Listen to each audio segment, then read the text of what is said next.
Hello, everyone. Welcome to another forecast.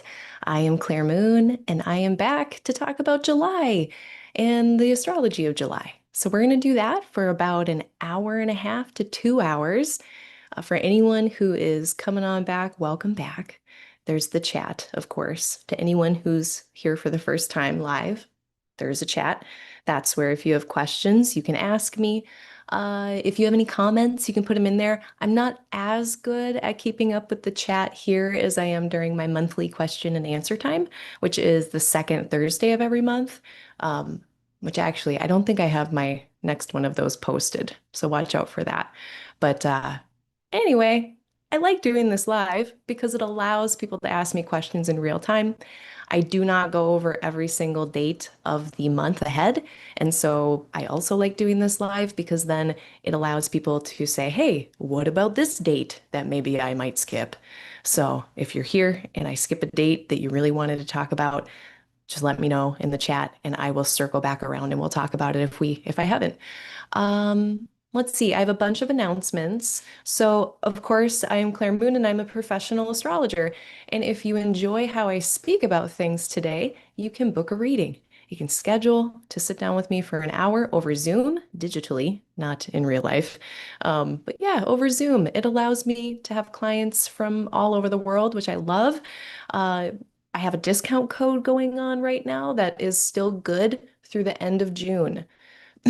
Excuse me. So if you book a reading between now and the end of June, use the discount code Solstice25, SOL, Solstice, STICE 25 for 25% off any of my services, except elections. Elections don't count because I haven't figured out how to make the technology of the discount code work for my elections. But everything else, the election or the discount code will work. I also do elections now that I'm talking about it. You can see all of my services. They're on my website, www.aligninglightastrology.com. And I have also a newsletter sign up. So that's where you can get piped into your inbox the discount code every quarter. I do a quarterly code, any events that I have. So sign up for my newsletter on my website, www.aligninglightastrology.com. And I have an event in July. I have a gallery reading on the 18th of July, and that is going to be at 12:30 p.m. Central Time, 1:30 p.m. Eastern Time. That's 10:30 a.m. Pacific Time. So if you're available Saturday, July 18th, and you're looking for a short format reading in a group setting and you're okay with that, it's just like a suggested donation. So technically, you can, if you don't have much to give, that's okay. You can just show up. It's donation only. And suggested donation is very low. So check that out as kind of a, I do it, I'm doing that. I've started doing it, but I'm doing that once every quarter. It's relatively new. I just had one.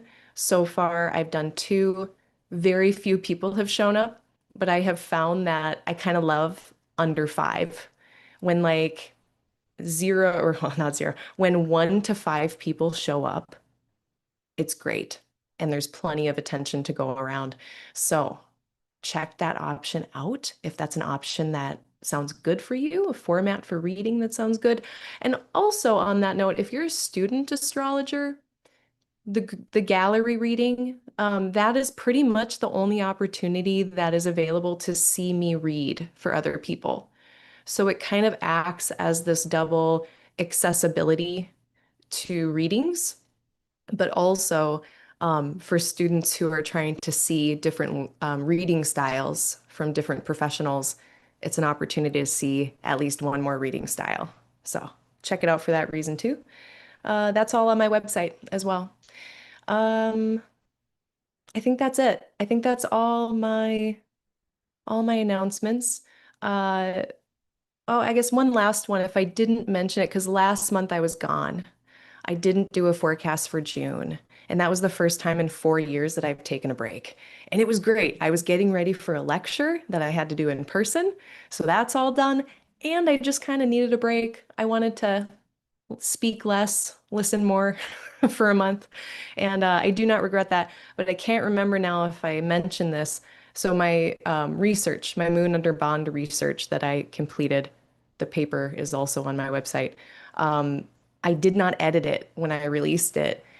And then I got word from an editor who's that's their job, that's what they do. They edited it for me. And I want to give a formal public thank you to Sarah Cunahan for helping to edit my paper.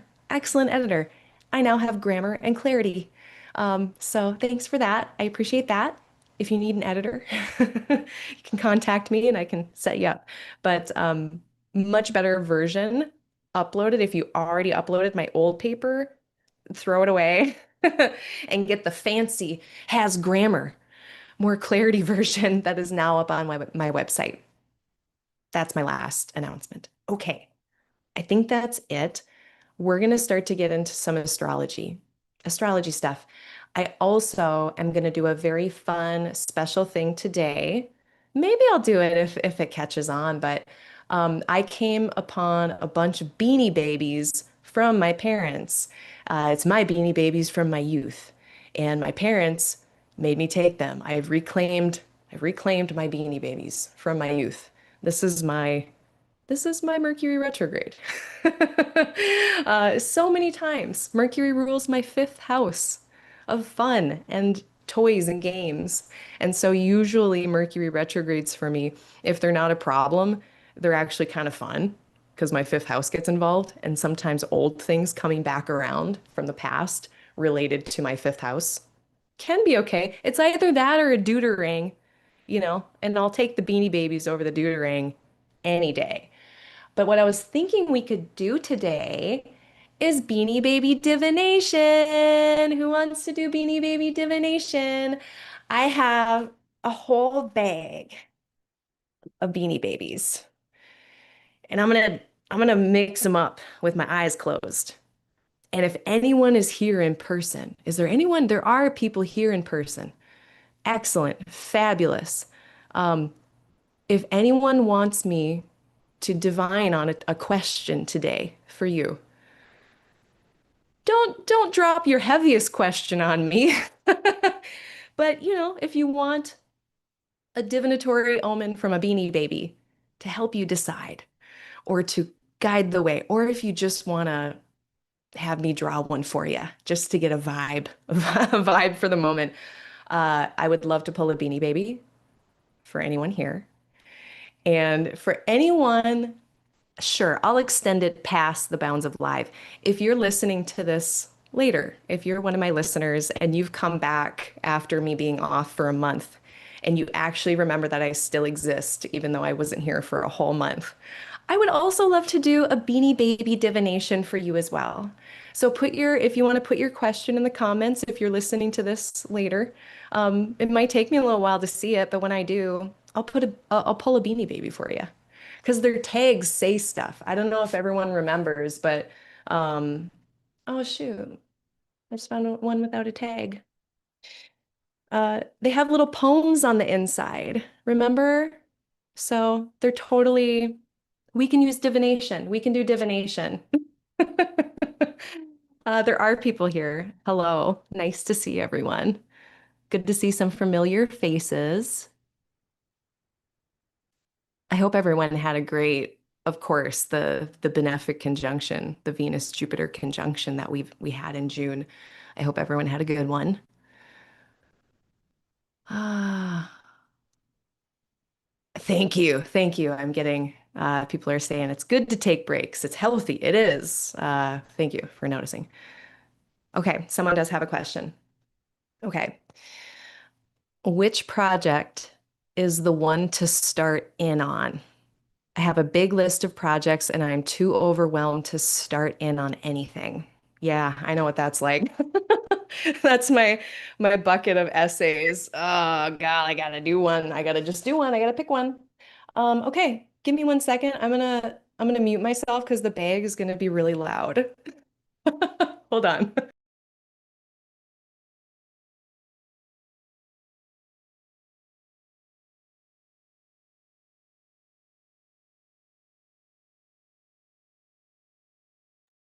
Oh, you got tiger. Venus is in Leo. Okay, so the tiger says, through jungle shadows I will prowl. Don't be afraid, sometimes I growl. I'm not fierce, don't run away. We'll be best friends and play all day.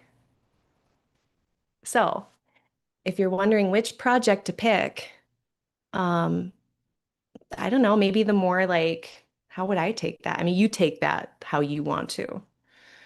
But yeah, this sounds like something that could be loud, impactful, potent.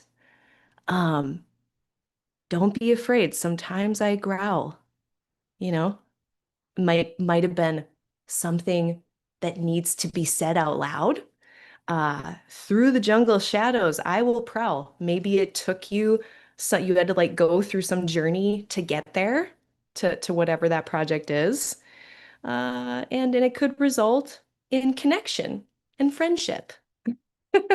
And maybe there's something playful about it. I'm not sure. But final answer on that. So Beanie Baby Divination, huge hit. I can tell it's working. Oh no. Okay, let's see if anyone else is here that wants one.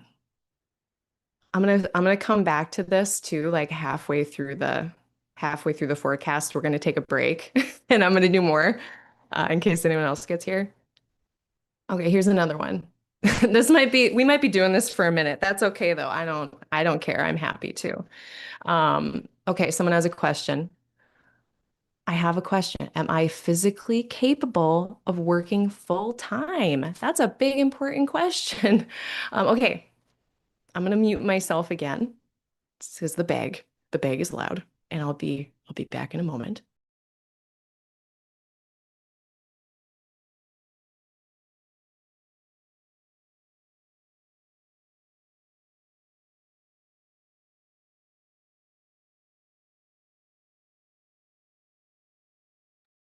It's a penguin. We've got Penguino. Okay, I got penguin. Here's what it says.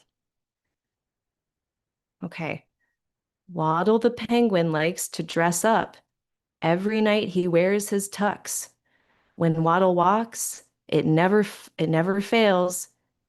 He always trips over his tails.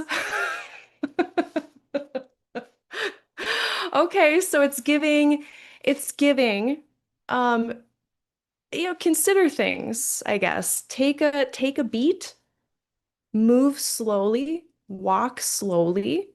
So I don't think it's giving a no, but I think it's saying like, how does a penguin go? I mean, they go very long distances. They have a ton of stamina because also animal omens and animal symbolism is totally valid here. So what was the last one I chose? Whoever got the tiger, go or do your search engine and do search engine search for like animal symbolism for tigers. That might also help you deciding what project. Um, Working full time, look up animal symbolism around penguins. But also, when I think of a penguin, I think of an animal that has a lot of stamina and endurance. But yeah, they're not always the most graceful. They can trip. We see them. But then also, okay, so this is you hit on a special thing for me because I love penguins and I've watched like all of the penguin documentaries. So like maybe my TISM special animal, favorite animal for a long time was seals and penguins. So they're very resilient and full of stamina, but they can fall over. But sometimes when they do, they scoot along on their belly really fast and they somehow make up for it. So don't go so fast that, you trip, or don't go so fast or so hard that it ends up in some kind of stumble. But I don't think that that's a no. I don't think penguin means that you can't work full time. But I wouldn't start with the most like, if they're like, oh, do you like a fast-paced environment? I mean, I hate when they say that too, because another way that what they're really saying is, do you like to be understaffed? That's what they mean by fast-paced environment. We're understaffed. So that would be another thing to watch out for. Best of luck. Best of luck. I hope that helps. Um, so happy I'm giving people 90s flashbacks. I'm full of them. That's why we're doing this. And yeah, the Venus Jupiter conjunction in the sky, visible astronomy. Gorgeous, beautiful, up there with Castor and Pollux. Wow, so pretty. Um, the tiger person, their ascendant ruler is Venus and Leo. Perfect, perfect. Uh, yeah, happy feet, man. That's so funny you bring that up, Delaware, Tom. So on the note about penguins, because the poem about tripping and stumbling, very ironic that the movie Happy Feet was about tap dancing, which is the opposite. Uh, yeah, penguin tummy slide covers more ground, totally. Oh, we got another. Friends, I love you, and I said don't drop the heavy questions, but y'all are dropping the heavy questions, so we're gonna get heavy answers, but with the softness of stuffies. So maybe it's a good thing. Maybe it's a good thing. Okay. Hold, please. Hold, please.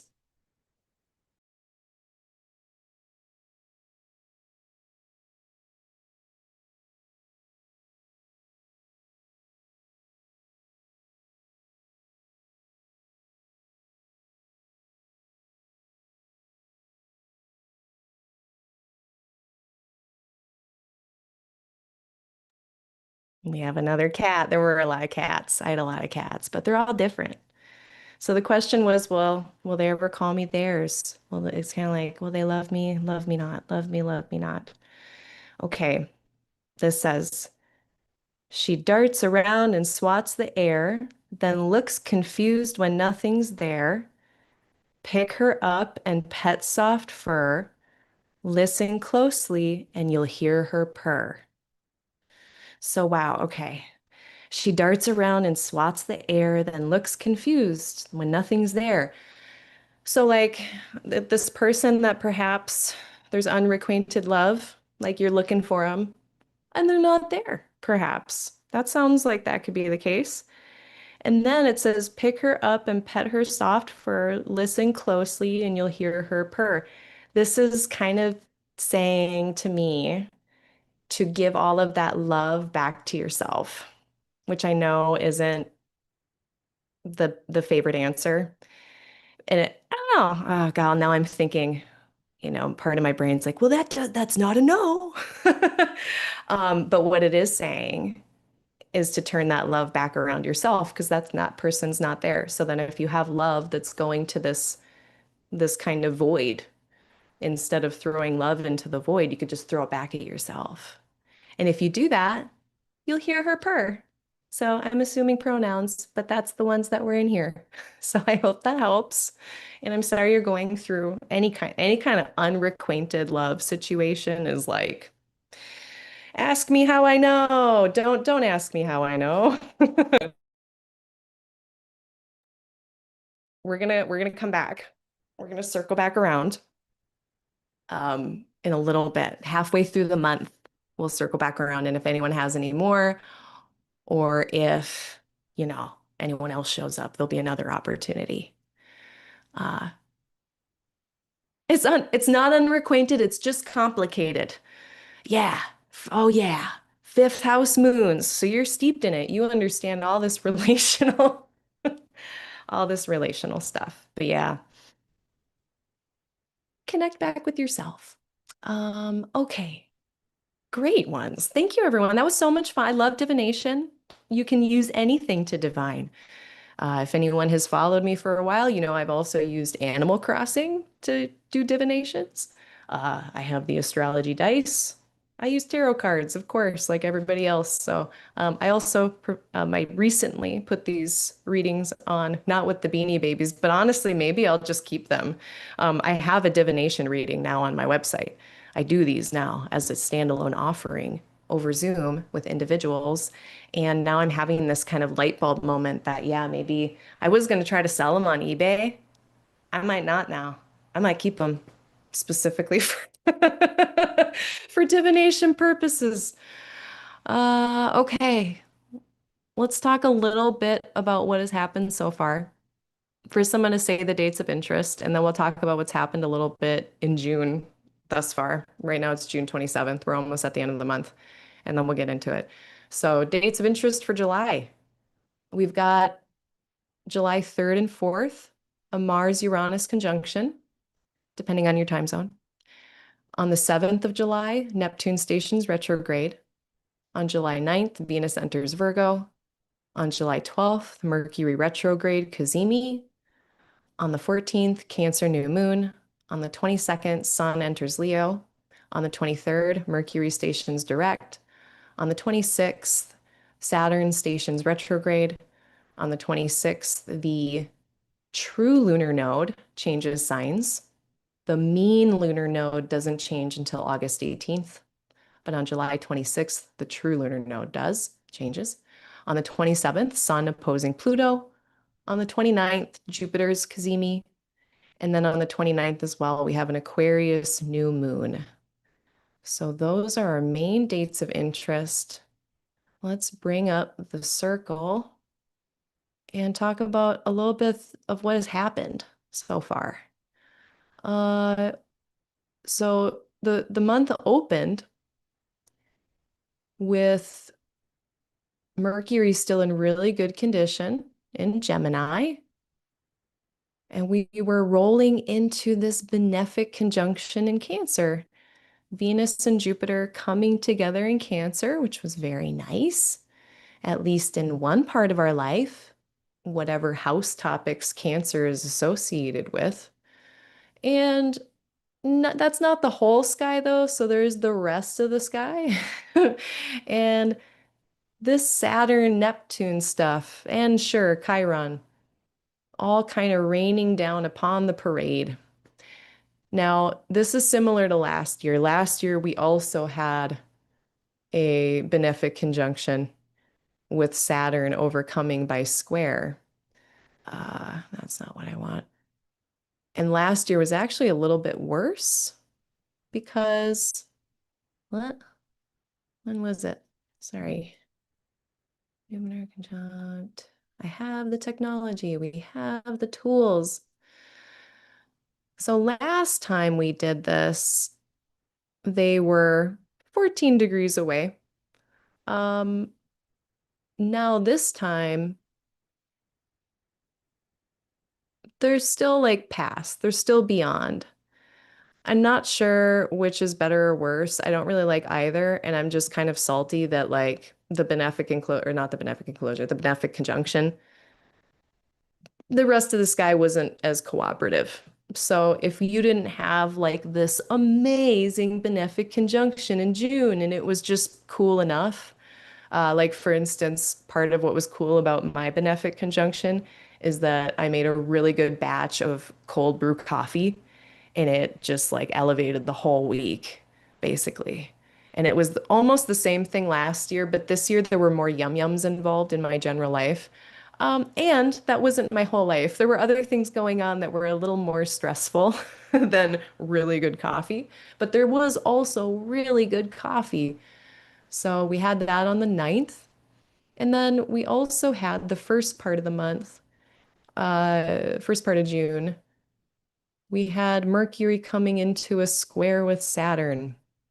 And that also kind of killed the vibe just a little bit. There was a lot of cool stuff going on, but I was absolutely noticing Mercury square Saturn. It was in some ways making communication more difficult, more clumsy. Maybe I'm just telling on myself. But it wasn't the easiest time for a few things, especially communication, travel, commerce, buying and selling, technology, things like that. Uh, that's done now. That's over. And otherwise, we had Mars square Pluto. There was a bunch of violent headlines in the news, per usual, that I don't care to go over. You can listen to the Astrology podcast, they do the news stuff. But this was a pretty pressurized week. I remember for me, it was like the last week of May, first week of June. We had Mars and Pluto really close by square. And sometimes that can just be a lot of pressurized situations. Um, at worst, it can be violence. Usually it's people having to do a lot of hard work, have a lot of stamina, plow through a lot of things. But it can be kind of an increase, a ratcheting up of Mars anger, separation, things like that. That also brought us into June. That also was done. So, as much as I know we have this Mars Uranus stuff coming up, we already made it through. We already made it through some Mars stuff, so we'll get through this one too. I will talk about the 4th of July a little bit here. Uh, I don't love it, but I'm going to talk about it because a lot of people are going to be doing stuff. So we had that go on. Venus opposed Pluto. That also happened. That just finished up last week, basically. And I would like to rectify. Sometimes I hear things on the internet. I mean, I'm always hearing things on the internet, on social media, astrologically, that are just a dumpster fire. Very bad takes, as far as the eye can see. We all know it. I'm not saying anything none of us are thinking.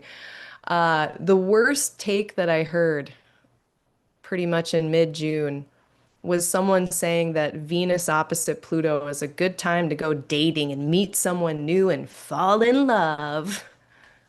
No, don't do that. No one do that. No one date or fall in love or go on a first date or initiate contact when Venus and Pluto are in a hard aspect, a square or an opposition. We don't want that. If you want some transformative love, if you want something very like life-changing with relationship or love or pleasure, you want a Venus-Pluto trine, a Venus-Pluto sextile if you must F with Pluto at all. I prefer them to be tucked away as non-impactful as possible, not connected to any planet, if at all possible. But if you must connect Venus to Pluto for some reason, which there are reasons, people have reasons, do a trine and a sextile. So I'm not saying don't work with Pluto, but I cannot recommend working romantically with Venus and Pluto in an opposition or a square. Now, the only exception to this rule that I can think of would be intentional, intense, controlled, safe, but intense experiences. So if you've got like some fetish or something and you're going to hire someone to help you with that, sure, hire a dom. Yeah, have a good time where everyone consents and no one's being coerced and no one's being manipulated. But if you're not in that kind of container, I don't see any reason to recommend people be falling in love under that kind of sky. So this is where if I had a water bottle, a spray bottle, I'd be going, stop it, get off the counter. Jesus Christ. This is why I can't go on social media, you guys. Guys with a Z, gender neutral guys. Okay, so no one date with Venus opposite Pluto. Great. Hmm, very soon. Actually, no. First, before I talk about Jupiter, Mercury station retrograde. Woo! We're doing Beanie Babies.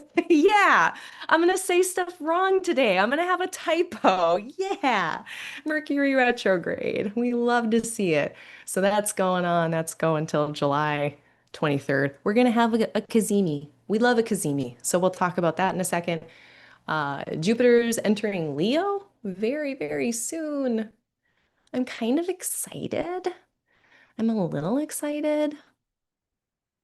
Uh, it's outward Jupiter versus water Jupiter is more inward Jupiter, quieter presenting Jupiter versus in Leo, fire, daytime sign, ruled by the sun, which is very expressive. It just shines in your face, regardless of if you asked it to or not. But now Jupiter's there. Jupiter's going to be in the externalizing, expressing type of Jupiter. So that's fun. Um, that's what does that start? The 30th of June. And it goes until July 25th of 2027. So we'll have a whole year of Jupiter in Leo. So actually, when I start the details, I'm going to start with Jupiter. We're going to talk about Jupiter because if I would have been here last month, I would have. And that's one that I can't let go of. I'm circling back and I'm talking about it right now. So I'm going to talk about Jupiter. But last thing before I do, so this is more of a general point about annual profections. So when I had my month off, I also went to the Fate and Free Will Summit that Astrology University put on, and it had a bunch of different lectures, one of them being Demetra George, who I love, and biased, but their lecture was my favorite. And a lot of there were like six of them or so, and they were all about different elements of how we consider fate, free will, how that how that leads to how we use astrology to predict. And then in that predictive astrology, what are the limitations? And in those limitations of the predictions, how do you present that to people in a way that doesn't make them lose their mind? So, all of these are things that I personally think about constantly as someone who does this every month and has been doing it every month for a long time now. These are not things that I just started thinking about during this summit. I went to the summit because I'm always thinking about these things and I wanted to hear what other people said. And it validated a lot of my thoughts that there are limitations to this that I've expressed here before many times, and that that this isn't, I wish more and more and more that transits is not where we started. Like, I think that's where an inroad is. And so I don't want to, it's like there's a bridge there where people come into astrology because of transit work. And there's some kind of bridge there that I don't want to get rid of. And yet, this is not, should not be where people are starting. It is more advanced. I hate to say it. There are simple things. It's built on a lot of simple things. And so, similar to how when you're learning a language, sometimes the best way is to just immerse yourself in it, even if you're not understanding it. I always recommend all levels of astrologers and astrology learners and enjoyers sit around the fire with me and enjoy this language together. And there is some legwork that I'm going to start asking people do a little bit more to try to remedy the limitations of trying to do astrology that's forecasting, that's essentially trying to be predictive, and on a mass scale, which really isn't how this is supposed to be done, by the way. Similar to medicine and law, astrology is best done on a one-on-one setting, a one-on-one format, astrologer to client. I'm not saying that to make money. I'm saying that because that's how these tools work. Very similar to how if you have a medical problem, you don't go to some mass communicated medical thing. You don't go to a medical class. You go to a doctor and they look at you specifically in your physiology and your body and genetics and all that shit. So, and like legal cases, every legal case is unique and different. Every birth chart is so unique and different that the way all this transit stuff hits us can be hugely different. So I'm kind of in a quandary and I'm stubborn. And so I refuse to set this down. I've heard other astrologer colleagues say that this endeavor is frivolous and this is step 4 and I shouldn't be doing it online. And I am stubborn and I'm still doing it. So then one of my compromises is I'm going to start harping even more on annual profections, even if it slows us down, even if I have to stop talking less about transits and more about stuff in between. But like this transit information that I give every month is best used, is most beneficial when you know your time lords, and you know your time lords by doing annual profections. And so you're like, if anyone out there is like, shoot, I don't know what any of these words mean. What do I do? Please spoon feed me the transits, please. I would like to just have the transits. Please give them to me. I will do that as well. I'm going to definitely just give people the transits. And I want people to look at annual profections. So I have put links below. So look at all the kind of all the words that I put under the video and the links and the timestamps, I put some links to all of my favorite resources to learn annual profections. And it's actually more simple than learning transits. Like way more simple, way more straightforward. So don't be scared. You can do it. If you've made it this far, you can totally do profections. And it comes from Hellenistic astrology. I learned it from Chris Brennan. Chris Brennan learned it from Vedius Valens. All of those books are linked below.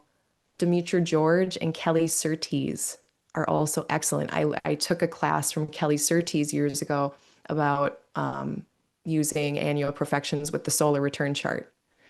And then Demetra George also has lectures on how to do annual profections. So there's a lot of resources. And then also there's the Astro-seek annual profections calculator. So you can check that out below. So there's all the tools you need to get started. But I absolutely ask people if you're going to continue to intake transit astrology from YouTube, from me or anybody else, done way better, way more safely, way more effectively if you know your Time Lords. So that's what I learned in my month off. Sorry, everyone. I'm going to become insufferable, but it has to be this way. Otherwise, I can't do this anymore. I have to just be like, come to my office. I will only talk to people individually. And I don't necessarily, I'm not ready to do that. Okay, that was my last point. Let's look at Jupiter. Let's talk about Jupiter and Leo. So they're coming in there June 30th. They're leaving in 2027 in July. So we have a whole year with them. And so if you especially have Jupiter as a Time Lord this year, if you're in a annual profection that activates Sagittarius or Pisces or the place where Jupiter is in your birth chart, that means that this Jupiter transit is going to be extra loud for you. If you do not meet those requirements, this Jupiter transit may not be the loudest. You might get just a little bit of juice for the squeeze, but maybe not the full juice. So keep that in mind, that there are these other kind of toggles and switches that we have to think about that are going to change how much Jupiter juice each of us is getting, depending on our own timing. But look to the house that Leo is for you, regardless of all that. Pretend like I didn't say any of it. Look at your rising sign. Find Leo, find the house topics, which is going to be a bunch of life, areas of life. And that is where Jupiter is going to be blessing for your next year. So in this theoretical Aries rising, this is their fifth house. Leo is their fifth house. And so Jupiter is going to be helping to stabilize and support the fifth house of children, creativity, sex and sexuality, romance, fun, delights. Jupiter is going to be helping you with all those things. If you've got a troublesome relationship with vices, Jupiter can help you liberate you from that as well. Jupiter stabilizes, they liberate us from difficulties, and they keep things just even keel. They prevent sometimes difficulties, which on the outside can look like nothing is happening. Very much like preventative medicine. It's kind of hard to account for maladies or injuries that don't happen, but we try. And so sometimes that's what Jupiter is doing. They're doing their quiet Jupiter stuff. Now, there's also on the Jupiter meter, there's the growth, the expansion, the opportunity, all the stuff that usually people are talking about. And then there's also the learning, teaching, mentor, mentee, understanding, acceptance, forgiveness, healing that Jupiter does, spirituality. So Jupiter is bringing all of those things to all those fifth house topics. And you'll have a whole year to work with that, which is really nice. Now, there's a few big caveats to this Jupiter transit that you're going to hear me continue to talk about over the next year as we reach all of these little things. But eventually, the South Node, Ketu, is going to meet Jupiter. And eventually Mars is also going to meet Jupiter. So if we fast forward a few months here, we can see them eventually all coming together. And all of a sudden, this is not just Jupiter and Leo, blessing Jupiter and Leo stuff. So one thing that I'll say, just to single out Jupiter being with the South Node. So two caveats especially. Jupiter's stability. Jupiter does stability. The South Node does instability. The lunar nodes are not stable. It's where we have eclipses. It's where the light of the luminaries gets interrupted. It's not stable. So I don't know how much stability we're going to get here with Jupiter. I think sometimes they're going to be running interference. So it might be kind of a wash. Like maybe if there was an instability, maybe Jupiter will take care of some of it. But then we might not see, it's like if the growth and opportunity is happening on a shaky foundation, it's a little precarious. So I think we might have to look at that. Another way to think about Jupiter and South Node coming together is that the South Node in the Jyotish tradition is more about spirituality, not being attached to the material world and material achievement and all this stuff. It's much more spiritual. So we've got two spiritual things coming together. That's kind of interesting. And then the other big caveat. So two caveats, the stability thing, and then the more of Jupiter versus the decrease of South Node. So we've got one increasing expansive type element and another decreasing dissipating element. So in some ways, it might be like an apple and an orange rolling around in a bag, and maybe in the Leo part of your life, like if you're like me and you're an Aquarius rising, in my partnership or client place, let's say, uh, I'll do the client version because the romantic example would be sad. Clients, let's say I lose a client. Let's say some clients like, I don't want your services anymore. That's fine. Maybe I lose clients. But then Jupiter's like, hey, I have more. Here's some other clients. Here's some other opportunities. So that's a possibility.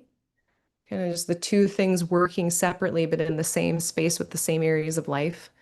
And then I can also think of examples like pruning, pruning a bush, pruning a tree, so that it can grow back better in a more stable way. So maybe, I'll just use myself as an example again, maybe I can let go of certain ways of relating. Maybe I have relationship stuff I can stop doing or let go of. And then Jupiter helps by making then whatever I've let go of, then I can grow more, grow better, basically, because I let go of that thing. So there's like this pruning element going on. Uh, and they might cancel each other out. So instead of just two separate things rolling around in the same place, having their own separate effects, the increase and the decrease coming together and kind of canceling each other out. That's another possibility, maybe. So I'm not sure how this is going to play out exactly when we have these very different influences in the same place, but that's a few options, a few ways of thinking about it. But again, it's not just going to be simple, oh, Jupiter, growth, expansion, opportunity. There's also this energy of letting go, decreasing, minimizing happening in the same place at the same time. So very, very interesting. Um, I think that's most of what I have to say about Jupiter. Let me just double check. Nope, that was it. So again, just some Jupiter keywords. Jupiter bringing optimism, opportunity, liberation from difficulty, stability, homeostasis, goodwill or friendship, growth, learning, understanding, teaching, mentorship, menteeship, all of that, acceptance, healing, spirituality and belief, all of those things. So hopefully Jupiter will be good for y'all. And then the final point is I'm really pumped to get Jupiter in a trine. We've been dealing with this Jupiter-Saturn square, and I'm ready for it to turn into the Jupiter-Saturn trine. Now, maybe that's a little ignorant because maybe Saturn is holding back something that we don't want to grow. I'm not sure. But I like in terms of my own kind of like, I would like to progress with a thing in this life. And I would like to have this grow much easier when Jupiter is in a trine with Saturn, which is what we are also going to come into when Jupiter enters Leo. All right, you cool cats and kittens. I think that's enough of that. Let me see if there's any comments. And then we're going to talk about Mars and Mercury. Well, yeah, and Mercury. And that'll lead us into July proper.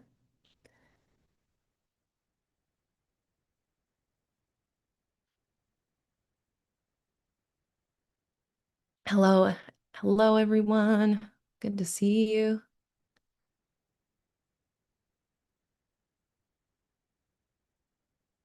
Hello, Ezzy. Good to see you. Someone's finishing up a very eighth housey year. Well, at least it's the finishing up. I hope the ninth house year is better.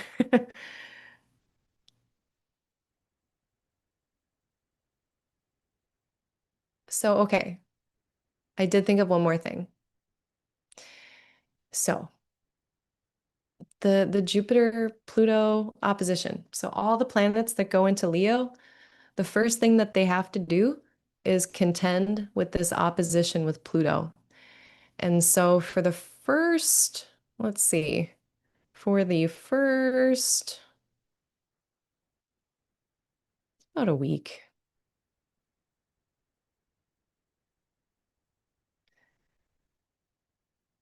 Oh, geez. No, it's not. It's longer than that. I didn't realize it lasted this long. So most of July. So the first 20 days of July, we're going to have Jupiter in this opposition with Pluto. And this can look like power struggles. This can look like wanting to say yes and do something, and then having something outside of your control get in the way of that thing that you wanted to do. Um, Jupiter is trying to have beliefs, trying to express what it knows, and it's something, some situation, maybe some person might be throwing up some obstacles to that, throwing up things that again are outside of that person who is knowledgeable, outside of their control. So this is not like it really feels like in the first 20 days of July, especially because no matter what rising sign you are, an opposition can start to play into these relational themes because it's setting up like a first and seventh house kind of relationship. Oppositions can become kind of relational. This is not where I would try to like proselytize or or persuade someone. Like when like if you get like a lot of resistance with an idea, July is not the month to just like die on that hill because you're probably not going to get anywhere. This is very stubborn mindedness in Aquarius coming up against someone trying to profess a belief. And it's like throwing dry spaghetti at a wall. It's just not going to be easy. It's not, I'm not going to say whether or not it's going to be effective, but it's not going to be easy. And that person might try to manipulate, coerce, or be weird about something. So another image that comes to mind, the first image that came to mind is the idea of the green coconut.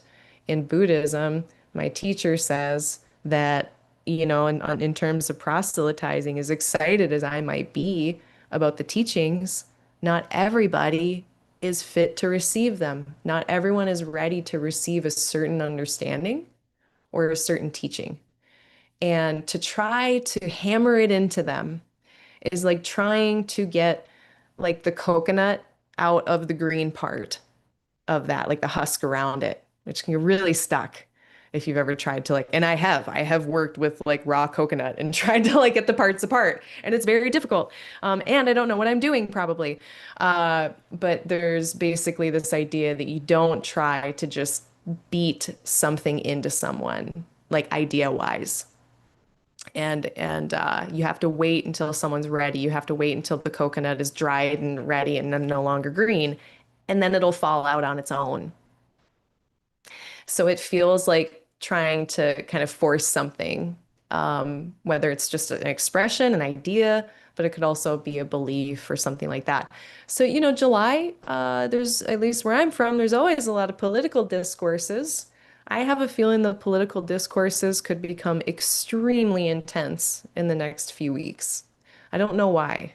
I do watch the news. I keep up with it, as much as is sustainable for me. But yeah, this is where I would tread lightly when it comes to like doing these Jupiter things, teaching, learning, having teachers, having mentors. I guess creepy cult leader alert. First 3 weeks of July, if anyone seems like, and sorry, I should have done a trigger alert or a content warning. If anyone is trying to be coercive, manipulative in a teacher sense, in any part of your life. It could be someone training at work who's like on a power trip. But yeah, like, don't let anyone like, I don't know, try to pull something on you in the first few weeks of July. That got very ominous very quickly. But the good news is that this is done pretty quickly in terms of the grand scheme of the year of Jupiter in Leo. So we get all of the rest of the 11 months pretty much without this direct contact. So that's good. And then the sun is also going to move through Pluto more at the end of the month. Uh, and we'll have another kind of very big dose of that Plutonian energy again. Now, some situations, power differentials or differences in power between people can be consensual, understood, and navigated around healthily and safely.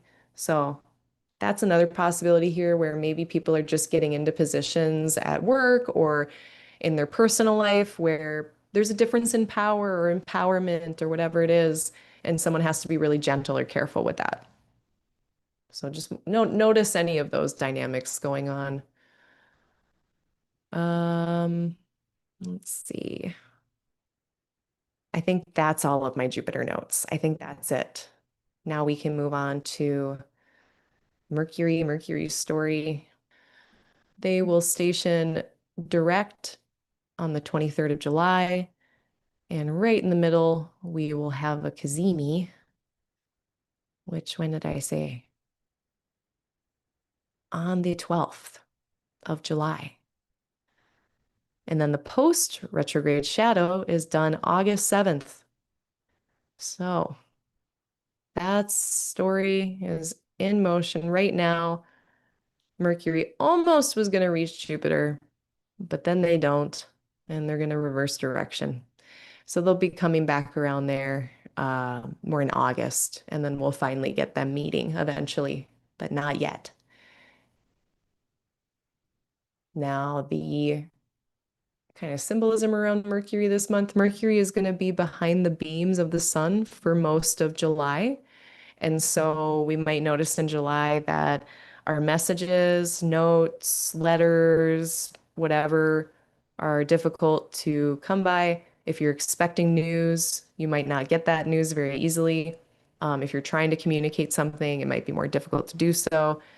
And it's not that these things aren't happening. There's still travel, communication, exchanges of commerce, exchanges of goods and services, and they're happening a little bit more quietly, a little bit more under the radar. Thoughts, planning, also a little bit quieter, closer to the chest. It's like a month where our cards are a little closer to the chest. We're not sharing as much maybe about our plans. It's more of an internal time of thinking, especially with Mercury in a water sign like Cancer. So being behind the beams, we can't see Mercury in the sky.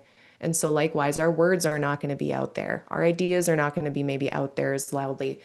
Um, that's fine. This is a natural period of time that happens 3 to 4 times a year, 4 times a year, 3 times a year. And it's a natural kind of 3 week period of time where it's good to tie up loose ends It's good to take a look at what you've been up to the last 3 months or so.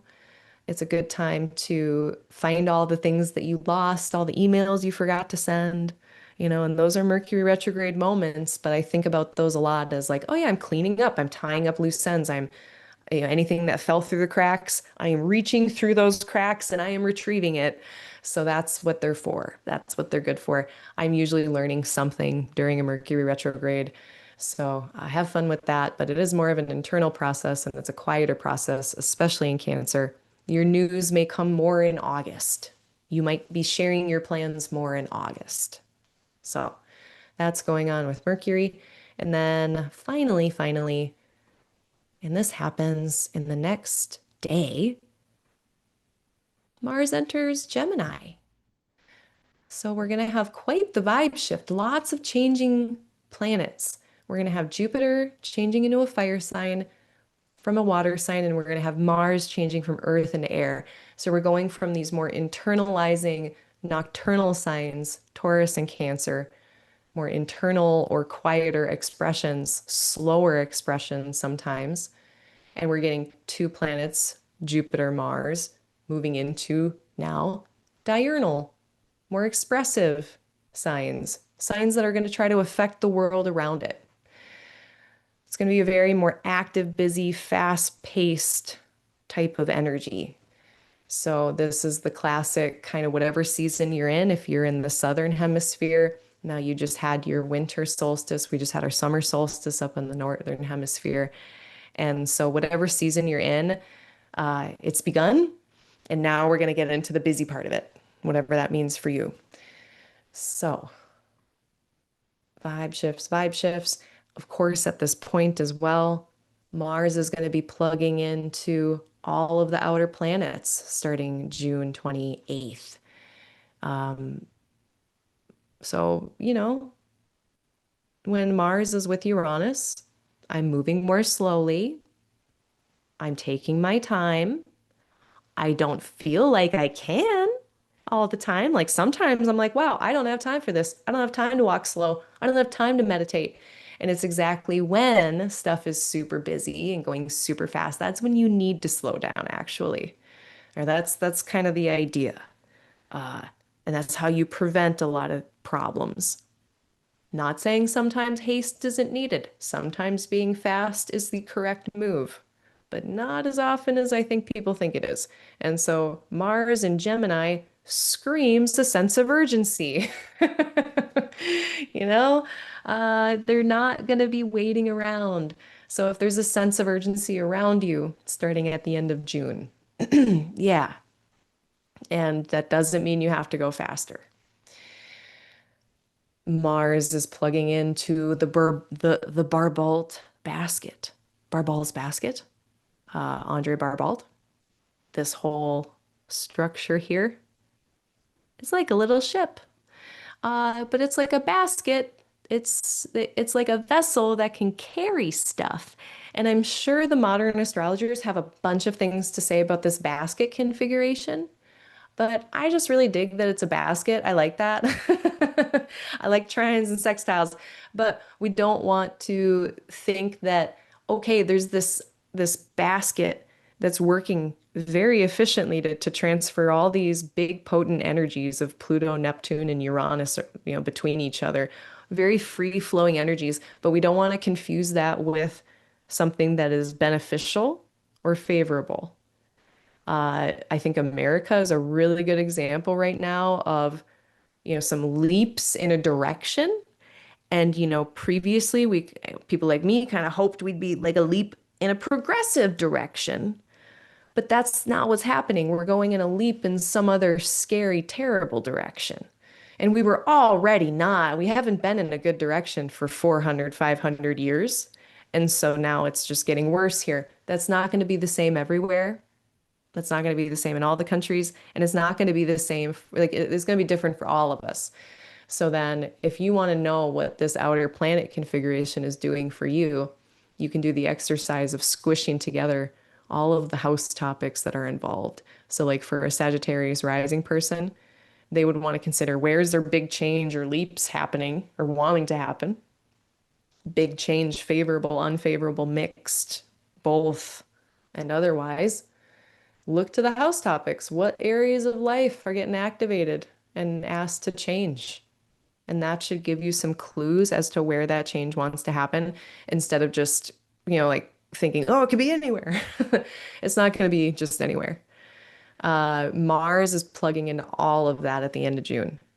And so our actions, our decisions, our motivation, kind of getting jet fuel a bit, very fueled, potentially like unexpected channeling of energy, unexpected, ways that energy plays out. And so a lot of my colleagues have been talking about is very United States kind of centered discussion, but people here like fireworks. They like to blow stuff up. There's something about explosions.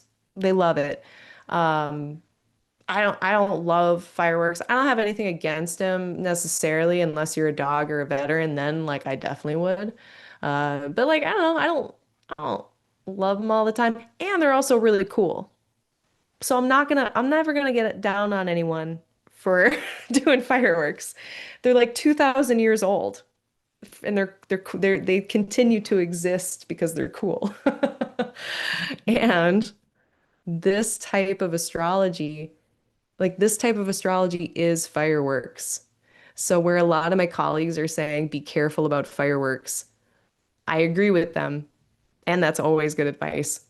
And this could be like kind of I don't know, like sympathetic magic, like a channeling of that energy of Mars and Uranus, sudden bursts of energy, really fast, sudden actions, or yeah, Mars is what is loud, hot, sharp, suddenly, unexpectedly, maybe.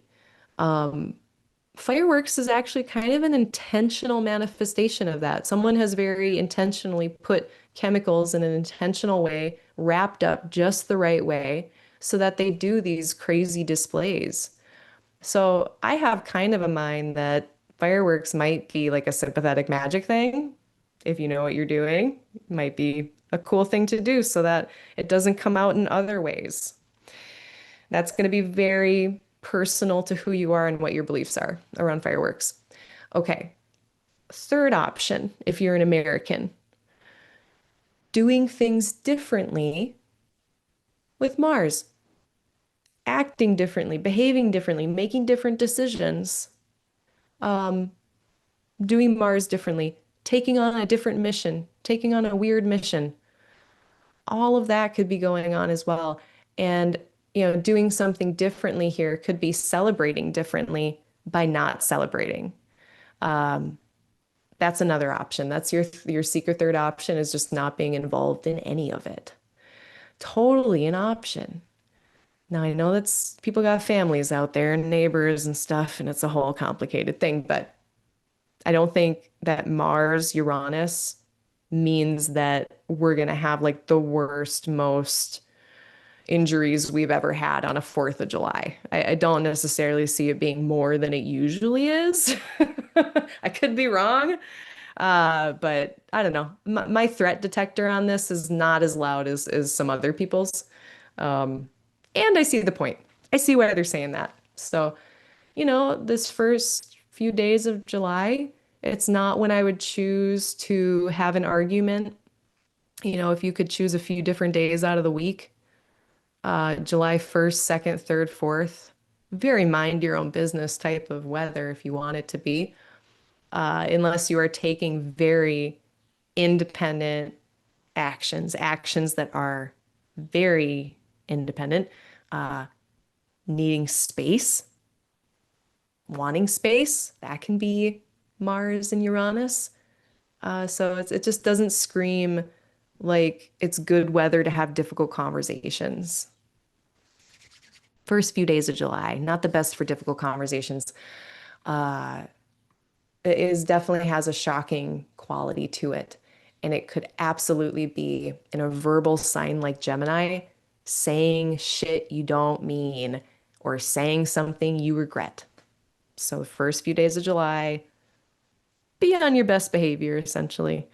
Yeah, cool.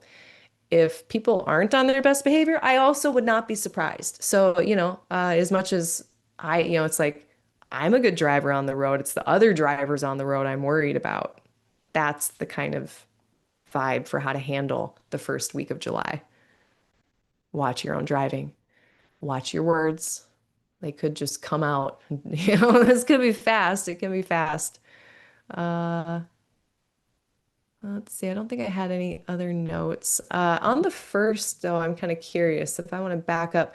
The moon plugs into this before the actual Mars-Uranus conjunction. So before that Mars-Uranus thing perfects, there's a little, I don't know, plug-in of the moon to that, where we might get a little bit of a preview of what that energy is about. So let's keep our ears to the ground. Oh, that's a bad analogy. Our eyes to the sky on the 1st of July to see just what that's like. And that is a nice trine. So it might be a day where we have a lot of great ideas. We're sharing a lot of, thoughts and opinions and ideas, and that might be going swimmingly and fine with the trine. But yeah, good for brainstorming. Seems like great brainstorming weather on July 1st and 2nd. And then on the 4th, the moon plugs in again with the Mars-Uranus stuff by a square. So this is less constructive. This is more tense. And the moon is just going to amplify. I know it's in a different sign, but the fact that it's meeting this conjunction in a hard aspect, I think it's going to just exemplify it even further. Oh, I had a timeline here. I thought of the moon. Yeah, so the Mars-Uranus conjunction is exactly at 1:04 a.m. Central Time on the 4th. And so if you are in an earlier time zone like Pacific, or if you live in Hawaii or something, it's going to be late on the 3rd of July. 1:04 a.m. is when it perfects. So what day is that? That is, and that's a Friday into a Saturday. So then that tells us too, this is really good intel, actually. I'm going to share my screen. Can I share my screen? So, I mean, that's like Saturday morning when people could be already very tuned up. I know a lot of people are going to be really drunk at this part of time. So actually, the people partying Friday night before, that's who I'm worried about more. I'm much more worried about the night before July 4th when people are partying as like their pre-4th party, and then what happens around midnight, 1 a.m. So leave the party early on Friday. There's nothing to see. There's nothing to see afterwards, or maybe there is something to see, and that's why we don't want to be there. So that's a thing. And then it's really funny. I'm just showing you guys all of my like sloppy ass notes. The moon is separating from this conjunction by 9:26 a.m. Central Time. So then to show you here, if we go by the hour, the moon, so okay, moon or Mars and Uranus, they're already separating, but the moon is still plugged into all that. And the moon doesn't get done with these two until 9, what did I say? 9:26, 9:26 in the morning Central Time, 10:26 a.m. Eastern Time. That'll be 7:26 a.m. Pacific Time. That's when the moon gets done. So, yeah, pretty much all night, Friday night into Saturday. Everyone take care of yourselves extra, be extra careful. Not the time to get into your political discourses because it's probably not going to go very well. Moon is also with Rahu, which I do not like. They usually add confusion or lack of boundaries. All right. Yeah, everyone is on notice Friday night. And then, honestly, by the 4th, most of the most intense parts of that are done by the time everyone's up and awake and doing stuff for the day on the 4th on Saturday. We still have the dregs, though. So even when Mars is separating, I have noticed and you see this in the rules about striking with a ray. If anyone has Chris Brennan's Hellenistic Astrology, the part about striking with a ray, they talk about this 3 degree section after a planet where when two planets are separating, say by conjunction, this 3 degrees after. I call it the dregs. It's like when someone blows a bunch of smoke right next to you and you can still smell all of it for a while and it can still get on you and stuff. Yeah, that's that. So I think even on Saturday, even though Mars is separating, I still want everyone to be careful all day long on Saturday. And that goes with especially your limbs, your hands. So again, the fireworks warning is really apt. It's in the sign that has to do with your hands and your arms. So, okay, we get it. Wow. Geez, drive it home. And I know that this isn't the case for every country. I know other people listen to me who are not from America. So then for you all, I don't know what's going on this weekend, but people can have a random party all the time for any reason. So if y'all are celebrating something else, a birthday, whatever, on Friday night, if you're at some other part of the world that's not having to deal with this July 4th nonsense, you might have your own version of nonsense. So just take care of yourself Friday evening on the 3rd, all through the day on the 4th. The good version of this, again, is that martial motivation, energy, initiative, decisiveness, getting that kind of burst of insight, that kind of lightning bolt energy, getting a real fire under your ass in some regards. That could be cool. What could we do with that energy? Um, but we know that it can be, sudden, unexpected conflict, sudden, unexpected violence, sudden, unexpected ouchies. So that's why we're being careful. Venus can see, so this isn't happening in isolation. We also have two benefics that are able to see this. And I don't know how much Saturn is going to be of help, but maybe this sextile can help keep a bit of a lid in a good way, kind of keeping things on the rails, keeping the train on the rails. So not totally in a vacuum. There are other planets that could be helping to stabilize or support this. So I'm not going to stamp this with my worst version. We'll see how the other Mars Uranus retrogrades are. There's a few of them over the next 7 years, but this is one of our first ones. Where is Mercury? Yeah, Mercury is in charge of these two, Mars and Uranus and Gemini. And Mercury is kind of compromised. Like they're getting no guidance really from the people who actually have power in Gemini. Like Mercury is like emotionally compromised in some ways. So if anyone's getting extra emotional too, that might be your sign that, maybe let's watch this Mars and make sure nothing martial is happening that is not good if someone is already emotionally compromised. And as soon as alcohol gets to what part of your brain? Is it the hypothalamus? I think it's the hypothalamus. There's a certain part of your brain where once alcohol gets there, it's when you start getting the waterworks and the emotions.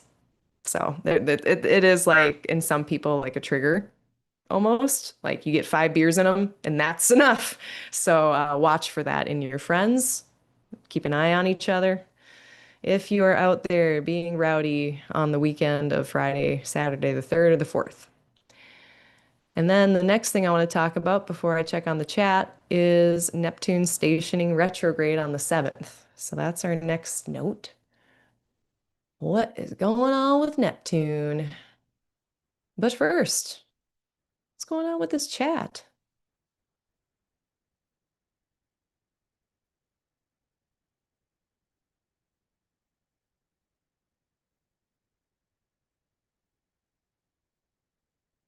Someone did have a long June. I blame the Mercury Saturn square. It made for a long few weeks at the beginning of June. Uh, Thanks for the comments, everyone. I really appreciate it. Bonnie's been saying they've been saying that Mars leaving Taurus is a Zippo lighter, not ever really lighting. And then they enter Gemini. Mars gets the air to light right as it nears an abandoned fireworks house. That is a beautiful. Are you an astrologer, Bonnie? That was a beautiful metaphor and interpretation. I love it. I'm gonna show people in the circle. So what Bonnie was mentioning here is that Mars and Taurus, it's like a lighter that won't light. So frustrating. Oh my gosh. Then Mars gets into an air sign.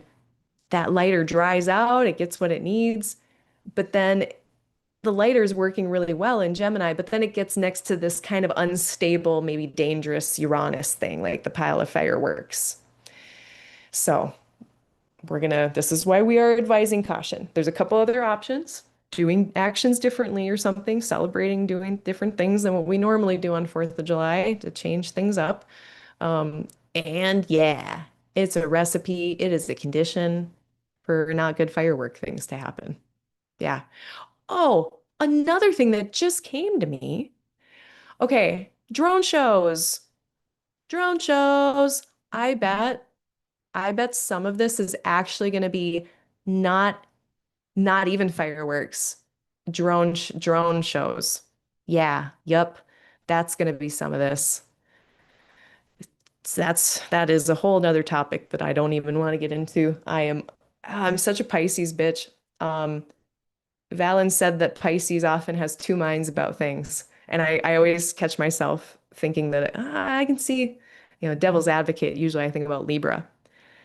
But Pisces also, it's two fishes in a Jupiter sign. They got two different ideas. They're going in two different directions. So love drone shows for dogs and veterans and people with PTSD about loud things. And drones are like, I don't know, I'm just being a Luddite in some ways, in like the colloquial sense of the word. But I'm skeptical of all new technology. So I have Saturn Uranus conjunct in my birth chart. I love technology and I think it's cool and I am skeptical of it. But I digress. This is going to be drone shows. Thank you for fleshing that out with me, everybody.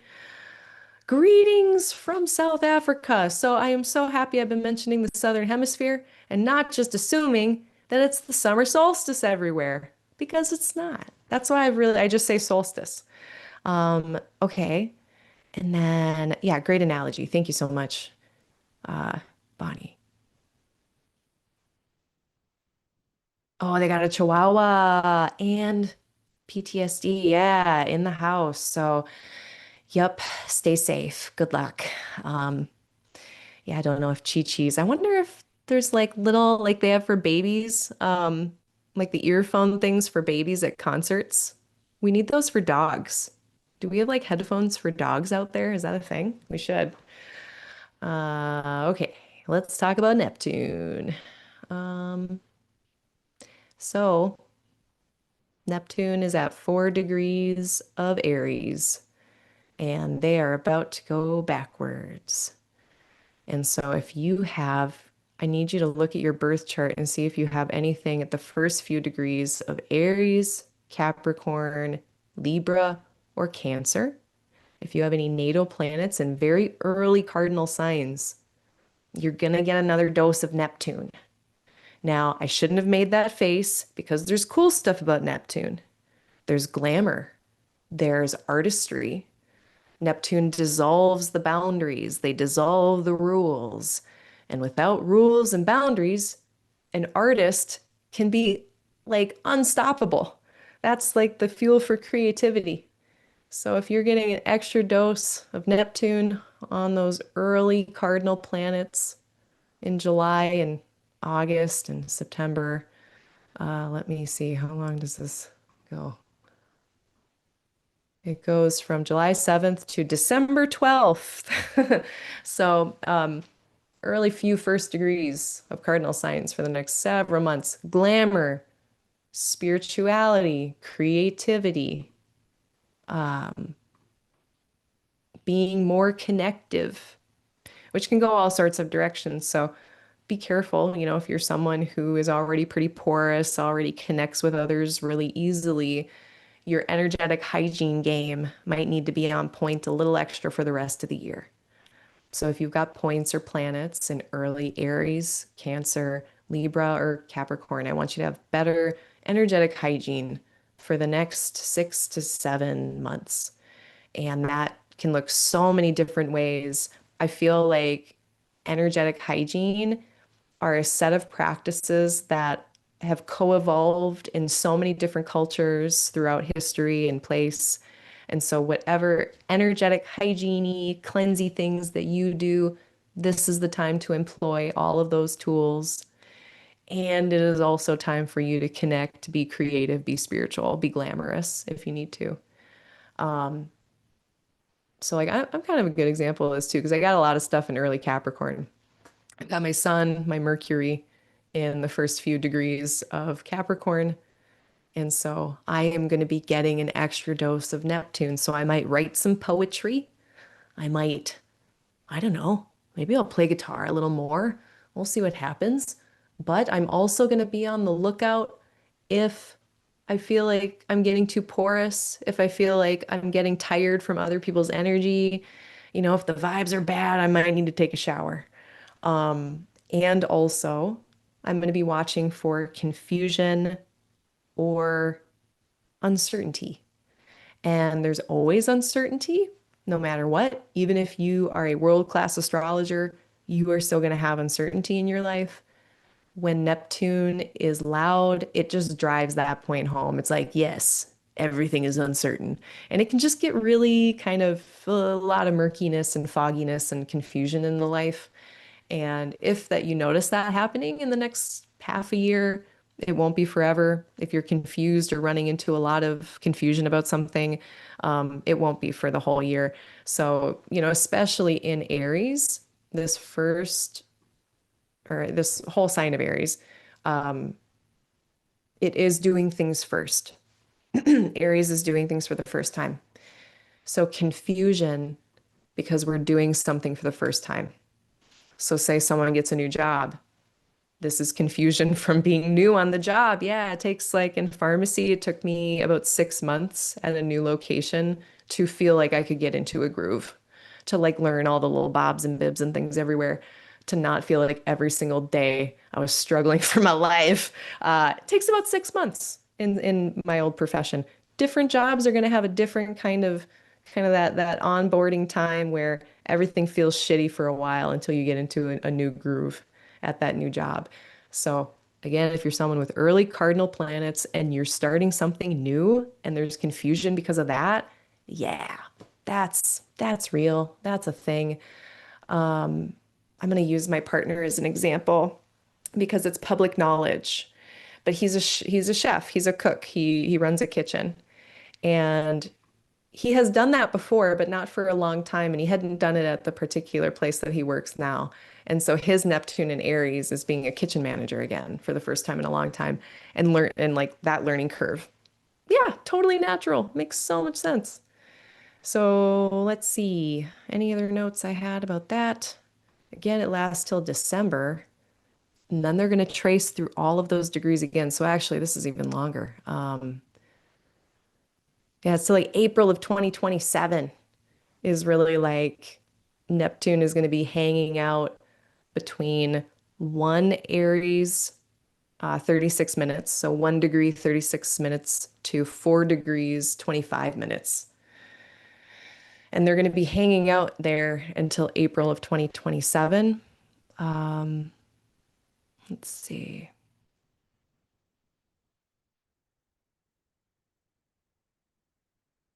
Yeah, I'll leave it at that. Don't forget about the fun stuff, glamour, creativity, spirituality, symbolic language, being very in tune with the omens and the spiritual realms. Neptune also helps with that a lot. So that can also be something.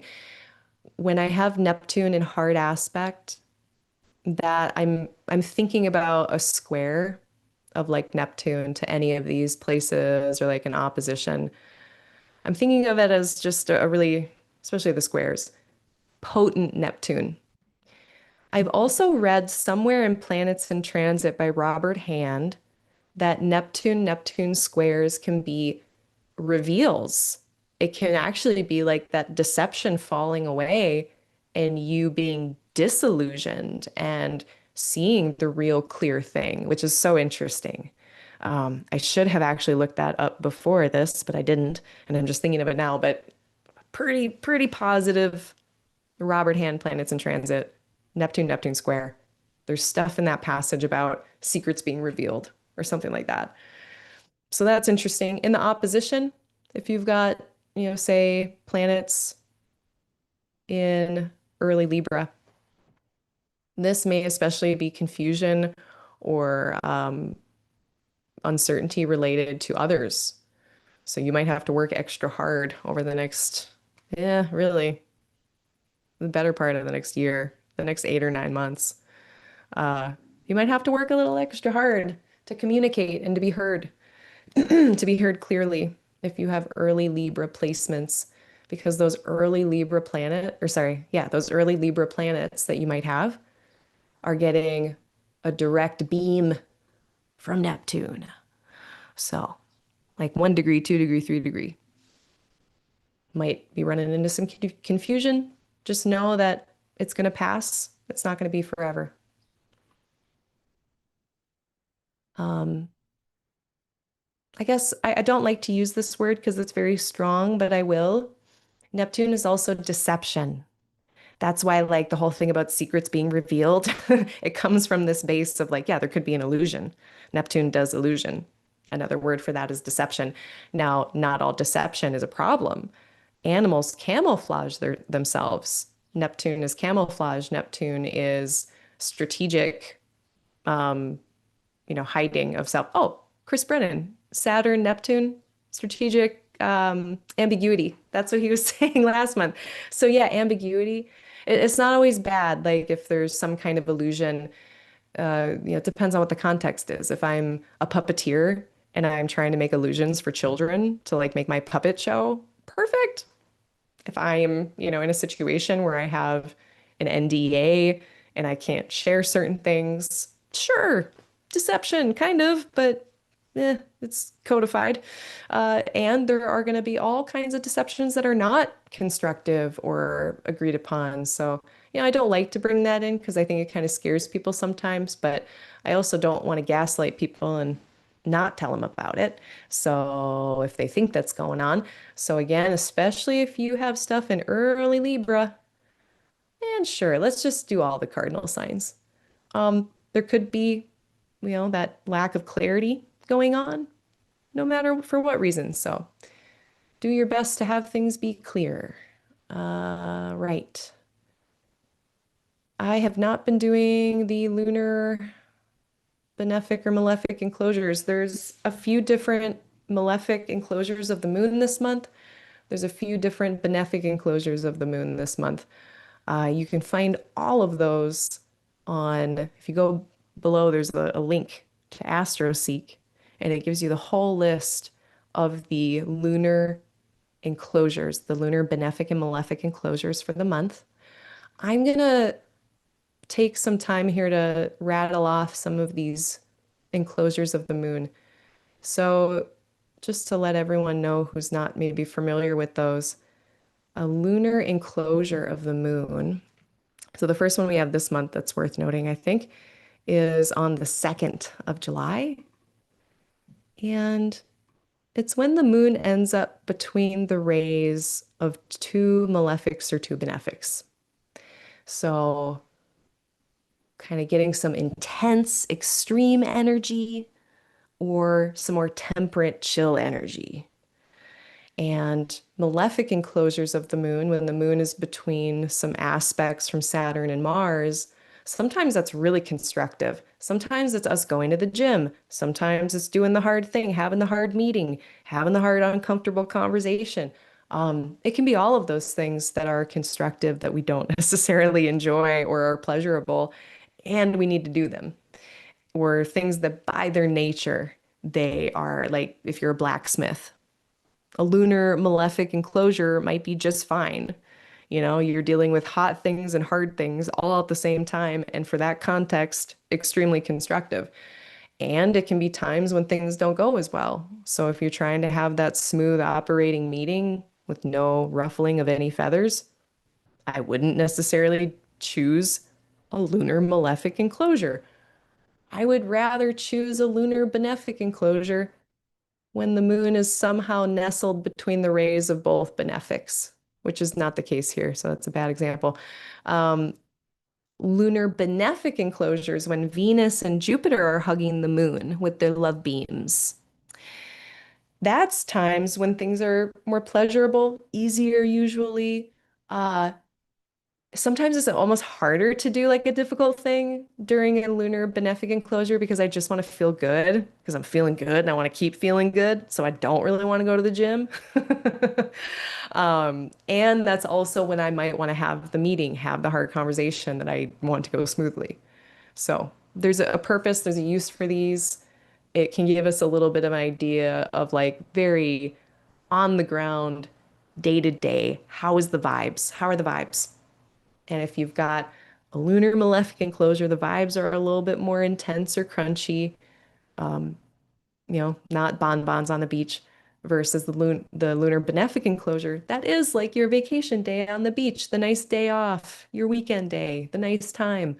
So very different. Our first one here on July 2nd, from 2 to 14 degrees of Aquarius. This is a lunar malefic enclosure, so it's time to do the uncomfy but maybe necessary things as long as you're safe, and also protect yourself if you're not in ideal circumstances. So yeah, more of a more challenging kind of context if you're in a tough spot, if you're not in a good spot in your life, and you're not safe. The lunar malefic enclosure is a time when I would, protect myself more, not do the risky thing. If I'm like in a foreign country by myself, it's not when I'm getting into a cab, for instance. Um, and that's going to be, just share my screen again, from July 1st in the evening, 7:03 p.m. to July 2nd at 6:48 p.m. So in the evening on the 1st through the day on the 2nd. Universal time, that's July 2nd from 12:03 a.m. to July 2nd at 11:48 p.m. These are the times to do the hard, necessary, uncomfy things if you're safe. Time to protect yourself if you are in less than ideal circumstances. The next one is another malefic enclosure, and this is the Aries moon on the 7th as well. So Neptune stations retrograde. And then this is a fairly short one, but the moon is going to be within the beams of Mars and Saturn. And that lunar malefic enclosure on the 7th of July, or I'm sorry, it starts on the 6th of July from 8:48 p.m. to July 7th at 12:14 p.m. Central Time. Universal Time, that's July 7th at 1:48 a.m. and until 5:14 p.m. So pretty much all day on the 7th, Universal Time until the evening.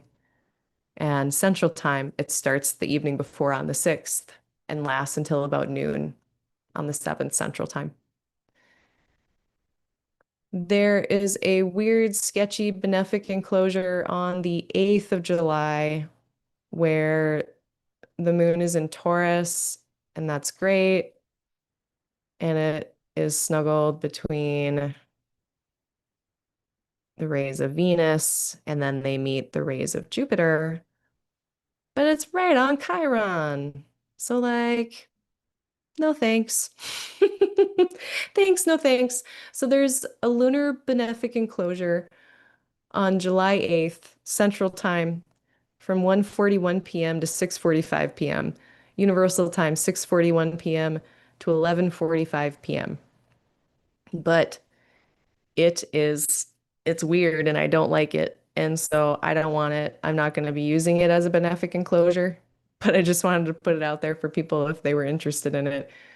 If you have anything to do healing, this might be good. Like, like if you have something to heal from on the 8th, Chiron can be the wound, but Chiron is also this amazing mentor, teacher, multi-talented centaur guy. And so he brings a lot of solutions to the table. He brings a lot of cool things to the table. So when Chiron is involved, can be ouchy, but can be really healing. So this is a lunar benefic enclosure to heal with, but maybe not one that I would usually say is like easy, fun, comfy. That's not this one on the 8th. It's weird. Uh, okay, and then the next one I'll get to in a minute, but I just wanted to start off there because I forgot to mention those. The next thing we're going to discuss is Venus going into Virgo. So let me see if there's any questions, and then we'll go to Venus and Virgo happening on the 9th.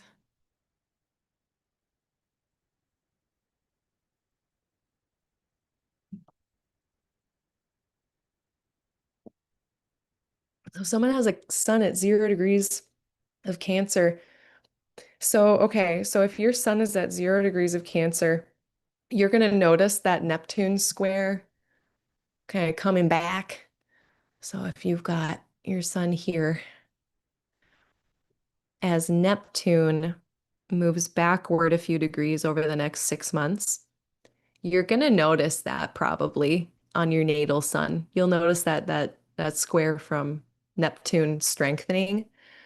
And it's not going to meet your sun by a degree exactly. It's not getting as far back as 0. The furthest Neptune is going to go back is 1 degree and 36 minutes. So it won't quite get back to 0, but I still think you'll feel it. I still think you're going to notice it. You'll notice that Neptune note strengthening over the next several months. And but your strongest Neptune square is done. The strongest Neptune square stuff for you is over. This is more just another little like after wave, after event of that. So that's really interesting, and thank you for mentioning it.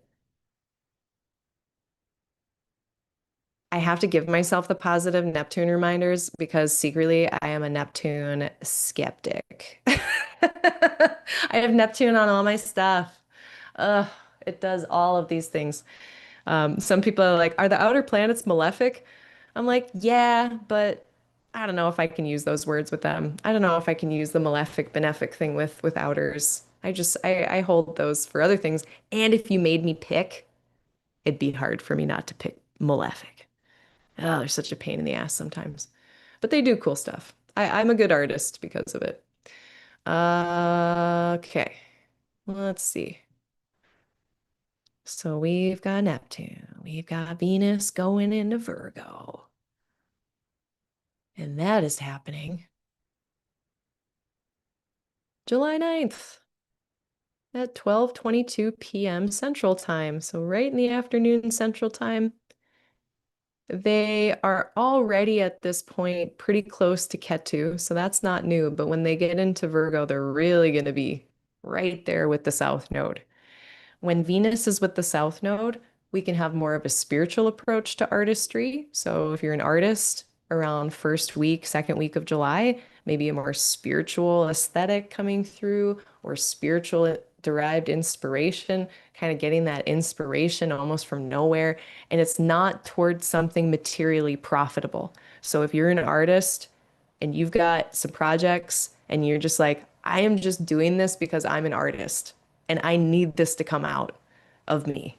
Like when I made my cranberry sculpture. Does everybody remember my cranberry sculpture? Because I made one out of jellied cranberry. I was inspired and I had to do it. There was no material gain, no material profit. Yeah, that would be perfect for this. Cleaning, cleaning everything, getting rid of your old stuff. Perfect Venus Ketu behavior. We're getting rid of things. And Venus is clean. That's one of their jobs. Cleanliness and cleaning. I don't remember why, but it's an old signification for Venus. Um, Something about like sterility, something there. Like, anyway, getting rid of old stuff in your house, old wardrobe things. Um, let's see. Relationships. I mean, I guess you could get rid of some of those too, but I don't always recommend it. But yeah, this is letting go of relationship in some way. If there's like a part of a relationship or an approach, an attitude or a view about a relationship, this would be having a more spiritual lens on that relational situation. And it could be letting go of some things, some approaches to relationship. So that could be a more constructive thing. It could also be a temporary disappearance where it's like, oh, I usually talk to my friend every 3 or 4 days, but they're out of state, they're on a vacation. I didn't see him for 2 weeks. Yep, that temporary Venus going through this little void. So if you have anything like that coming up, yeah, that's fine. Um, Energetically speaking, like it can be less energy for relationship. It's like, oh, all these relationships. Do I have to? Do I have to go to that party? Do I have to do that engagement? So we'll see how people are feeling around July 9th. If your social battery is kind of running on low or empty, take care of yourself, say no to the engagement, or you might just have to kind of push through and know that your relational energy might be kind of low around the first 10 days of July. Um, Venus doesn't love Virgo, but they still do cool things in there. It's putting that energy of connection in a place that isn't interested in that. Virgo's job, Mercury's job is not connection. It is exchange. It is um, compartmentalization, logic, reason, rationale. It is not necessarily uh, connective. So Venus is here trying to connect, trying to have relationship. It's harder for them in Virgo because the environment isn't set up for that. And also we can put then that artistic note of Venus, that aesthetic knowledge, aesthetic awareness. Now it's getting extra detail oriented. And when you put someone with a good aesthetic or an artist, detail oriented nature, you get a craftsperson at the end of that. You cannot be a craftsperson unless you have some really good attention to detail in what you're doing or spend a really long time with it and do Saturn stuff. Like Virgo and Saturn make crafts people. So Venus is here making it beautiful and pretty. So Venus does cool things. I think Martha Stewart has Venus in Virgo. Pretty sure. We all know Martha Stewart is great with crafts. Yeah. And I like to think about Virgo not as the person holding the wheat, but I like to think of Virgo as the wheat sheath itself, the whole wheat kind of thing, like with all of its little wheat berries. There's a bunch of them, right? Virgo and Gemini symbolize multiple, many, many, many of something. So if we look at it that way, Venus gets into Leo, or sorry, Venus gets into Virgo. Now maybe it's like, oh, I have a lot of relational stuff to do. And Venus is in Virgo. And all of a sudden, I have a ton of messages, emails, dinner dates, lunch dates, ton of little social thingies going on. I see that a lot with Venus and Virgo as well. So very interesting, different vibe. It's much more slow, internalizing, methodical, thoughtful Venus. Not to say Venus and Leo isn't thoughtful, but that's not their primary goal. It's faster, it's externalizing, and it's not taking note of all these little things. It's there to sing its song like a bird sings its song in a tree. That's what Venus and Leo is doing. Venus and Virgo is like, oh, get down from that tree. You're done singing. Here's a spreadsheet. Go figure out how to make this beautiful piece of jewelry. So it's a different type of Venus, and they are still able to do relationship, art, beauty, romance, and they're going to be doing it in a really detail-oriented way. and with not as much ease as normal. This is the classic, like if anyone watched Parks and Recreation, this is like the Leslie Knope who had like a binder of everybody's favorite like their favorite things. So like she could celebrate each of their birthdays in this really like personal way. Virgo powers of attention to detail. That feels very much like this. So the way that Venus is doing these things is Virgofied, very thoughtful and considerate. They will be there until August 6th. So July 9th to August 6th, Venus in Virgo. And most of this time they're doing a square with Mars. So they do get away from this. Or it's like the end of the month. Yeah, because by August we're done with it. The very end of the month of July, Venus gets past this square. So Venus is really, I mean, July is tough for Venus. June is great. July is not so great. And this can also look like Venus going out of their way to navigate relationship with care. And they're just thrown these just wrenches or issues or things that are not easy for Venus to deal with. Venus is like, can we just get along? Can we just talk about this? And meanwhile, Mars is just like roasting them, firing insults or something like that. So it's tough for Venus this month. And if you're noticing relational difficulties or just relational busyness, sometimes it's just like Mars is effort, energy, busyness, and then that's all raining down on Venus. Like, oh, hey, Venus, have all these relationships, do all these relational things, have an attention to detail on everything, juggle all of these things, make beautiful shit that no one understands how good it is and what went into it. And Mars is asking us to do it even more, like, even like just like more doing of that. So it's like too much. So try not to get relationally burned out this month in July. Try not to, take on more than you can handle relationally or socially. There might just be a lot of busyness. Because again, squares are intensity or potent. So sometimes the square isn't fighting. It's not necessarily going to be conflict. It could just be a lot of intensity and potency. And at best, when we do get Mars and Venus together, and this feels too favorable. This feels like too positive of a delineation for this. I don't trust this square that much. And I think one of the best versions this could be would that it would just be sexy. Because sometimes like Venus and Mars square in hard aspects, it's not my favorite for relational stuff either, like the Pluto Venus discussion we had before. And I see it come out sometimes as sexual tension. So I don't know if there's sexual tension anywhere in anyone's life. July might have that. Uh, but that'll break by August.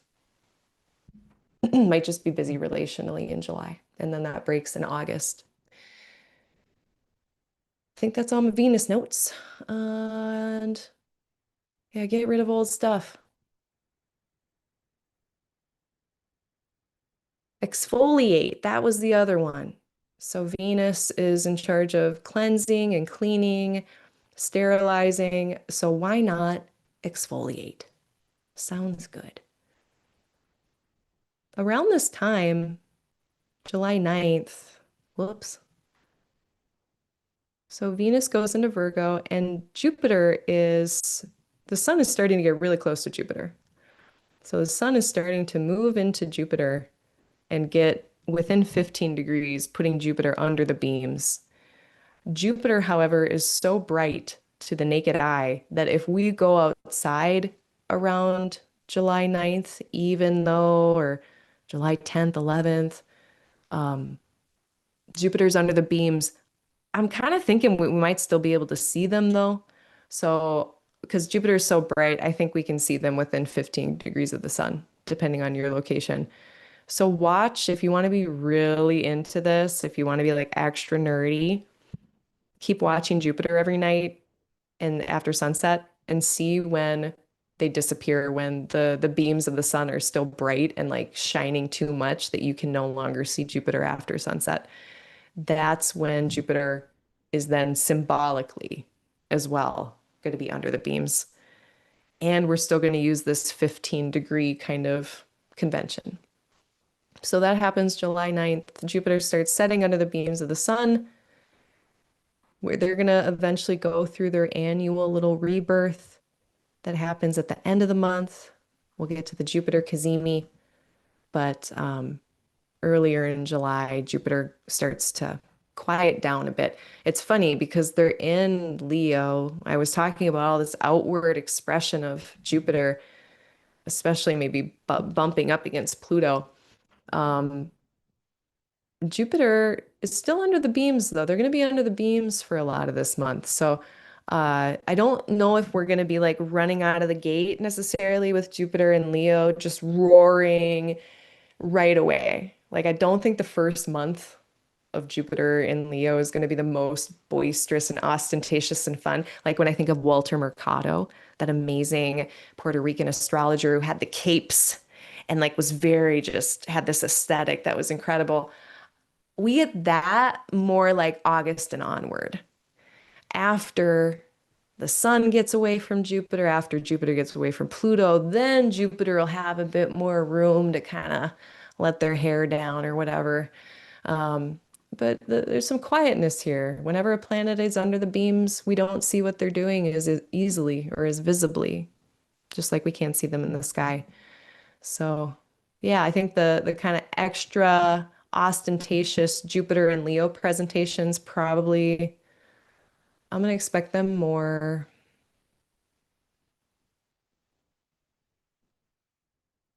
like mid-August, August 17th and onward. So Jupiter is out of the beams on August 17th. I bet we'll be able to see Jupiter earlier than that. I bet we'll be able to see Jupiter before August 17th. Then we're gonna get like, Ric Flair, like, oh God, Elton John's sunglasses. Elton John's sunglass collection is very Leo. That's very Leo, I feel like. So that level, we're not going to get there till August. So I'm excited for Jupiter and Leo, but it's like we're on the wings of the stage. That's also the first decan too of Leo, like the first 10 degrees of Leo. It is run by Saturn, and Austin Coppock likened it to being on like the wings of the stage where you're not always sure in this decan, like, am I supposed to be seen? Is it my turn to go out onto the stage and be visible? And there's kind of this trepidation, this doubt, this slowness to do that at first. And then we get into the middle of the sign in the second part, and we're out, by the end, you're just roaring extremely loud at the end, so boisterous. But the beginning starts off a little timid, and there's several things that are saying that. So, yeah, under the beams with in the decan of Saturn. Um, yeah, wait till August. Then it should be the expression should be able to come out with a little bit more ease.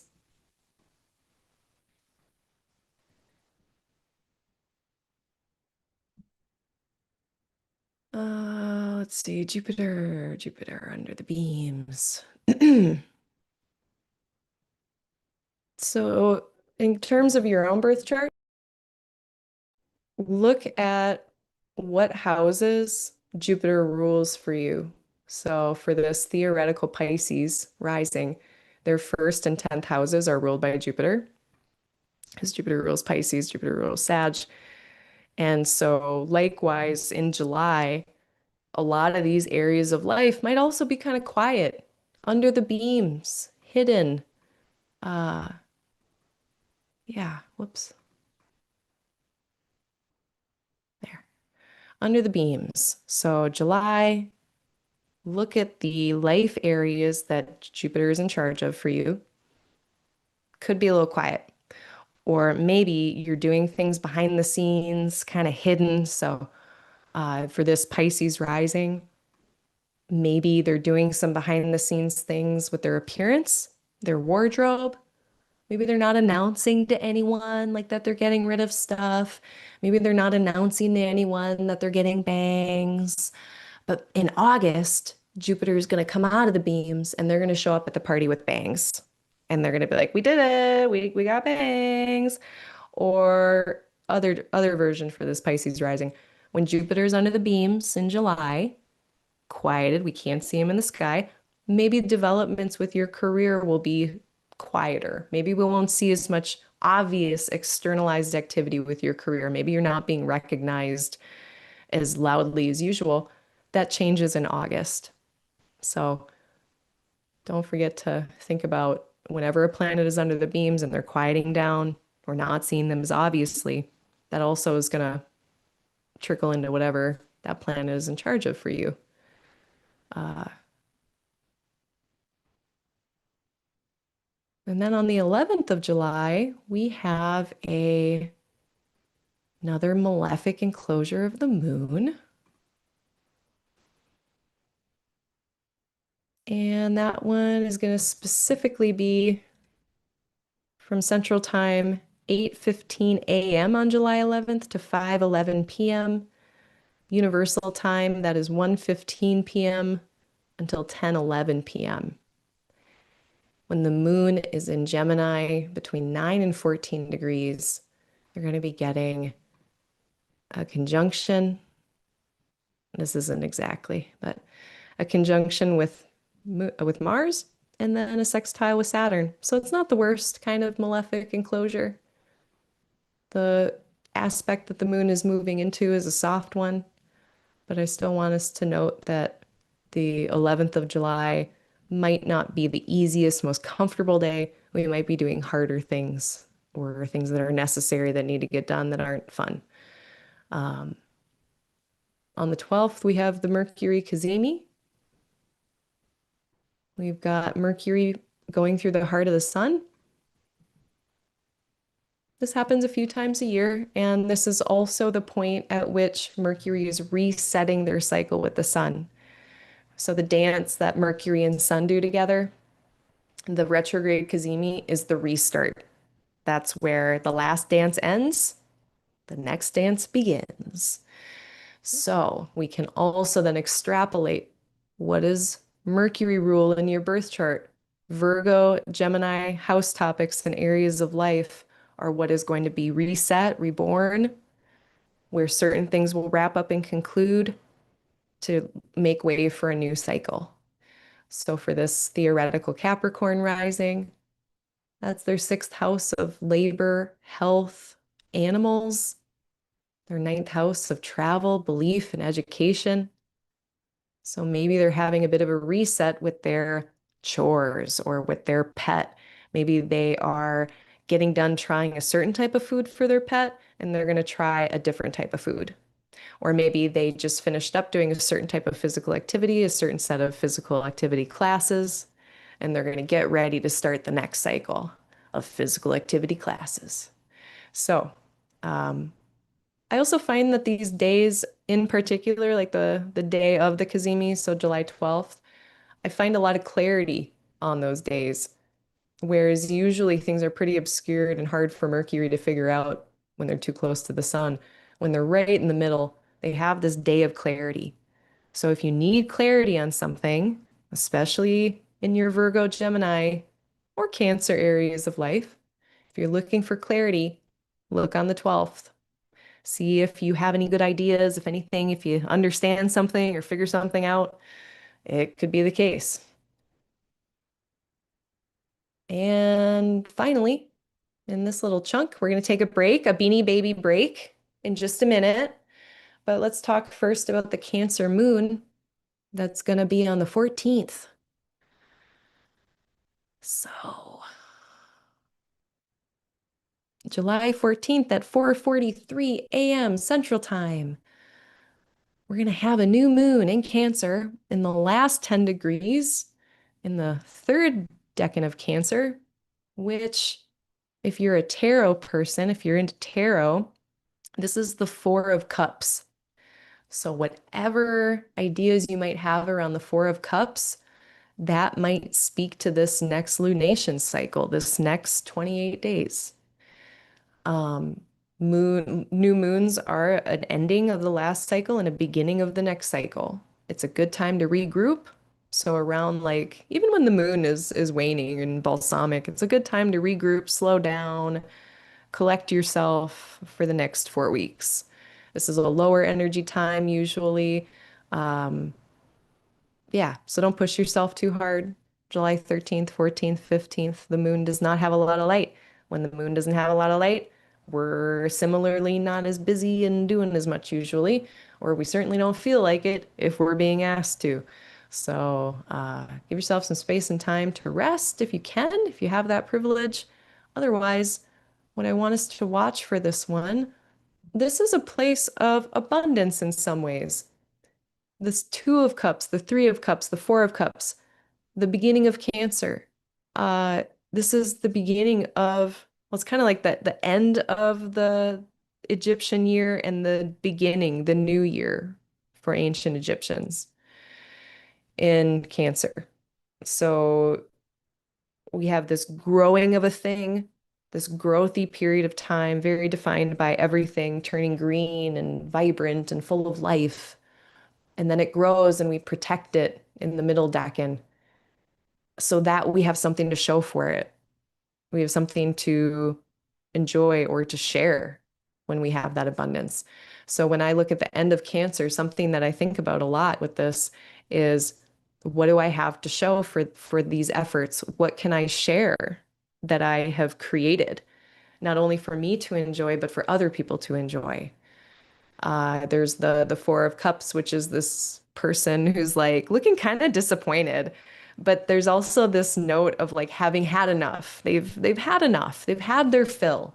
Their cup overfloweth and they're good. So then who else could use some cup overflowing?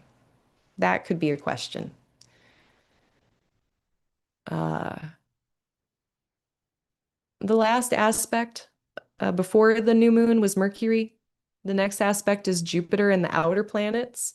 So we're going from a place of we're regrouping, we're kind of taking inventory of the last month of our life, uh, getting ready for the next month with plans, ideas, rationale, and logic. And then as this lunation cycle opens up, there's a lot of hope, faith, excitement, very energetic. Once the moon gets away from the sun by 15 degrees, they get out of that bond with the sun. Their next aspect, the moon runs into a sextile with Mars and then a trine with Saturn. So this lunation cycle starts off very excited and enthusiastic and energetic. And then pretty quickly we run into some surmountable challenges, some surmountable busyness, kind of the rubber meeting the road. And it's like, okay, here's what I was excited about. And now I have to do the work and troubleshoot and figure things out and juggle many moving parts over the next month. So if that sounds like anything that you've got cooking, something that you thought hard about, you're excited about, and you're ready to meet the challenges of, maybe some the project or something you're working on that you can maybe even share with other people in this sense of abundance. That would really make sense. Uh, let's see, is there any other notes? T. Susan Chang and Mel Meline from Fortune's Wheelhouse and T. Susan Chang's 36 Secrets. That for this decade in the Four of Cups, they talk about the good aspects of luxury. They talk about emotional highs, what comes after that luxury. So, okay, we've grown this thing and we have this abundance. What happens after that? Upwellings of emotion, hedonism, the I have had enough. They also have notes about being too sheltered. So, seeing this moon out of bond hitting malefics, which aren't gentle. If you've been sheltered in this area of life, might be seeing some hard realities over the next month, but not necessarily bad ones. Um, Restriction of matter itself, the shell that contains the creature. They also talk about unreliability of the material world. So, all things to consider this next Cancer new moon. Of course, the moon is in Cancer. It's in its own sign, so it's very well resourced. Mars can't really see it while it's in Cancer. It has moved on from this square with Saturn. Pretty quick, we'll hook up with Jupiter, but yeah, it's fine. It's a fine new moon. I have no problems with it. Okay, let's see what the chat says. And then the second half of this month here is going to go pretty quick. I have like 10 points left. So not that much. We're on the downhill slope now.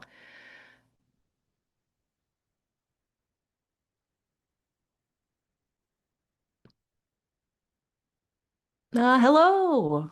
Someone from New Zealand. Welcome.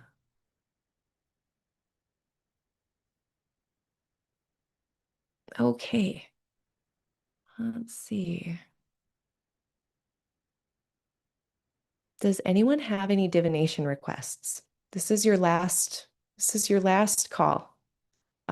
So we've reached the middle of the month. I'm going to take a little break, a Beanie Baby break. If anyone has any divination requests, let me know. Otherwise, I am going to do one for the month of July. I wanted to do one for the whole month.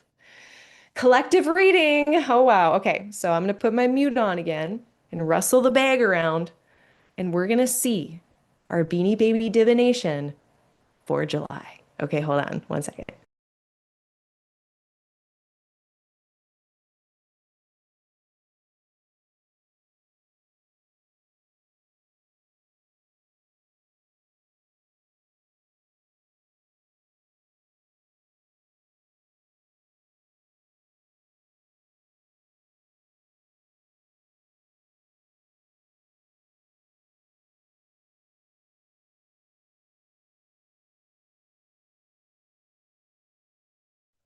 We got a leopard.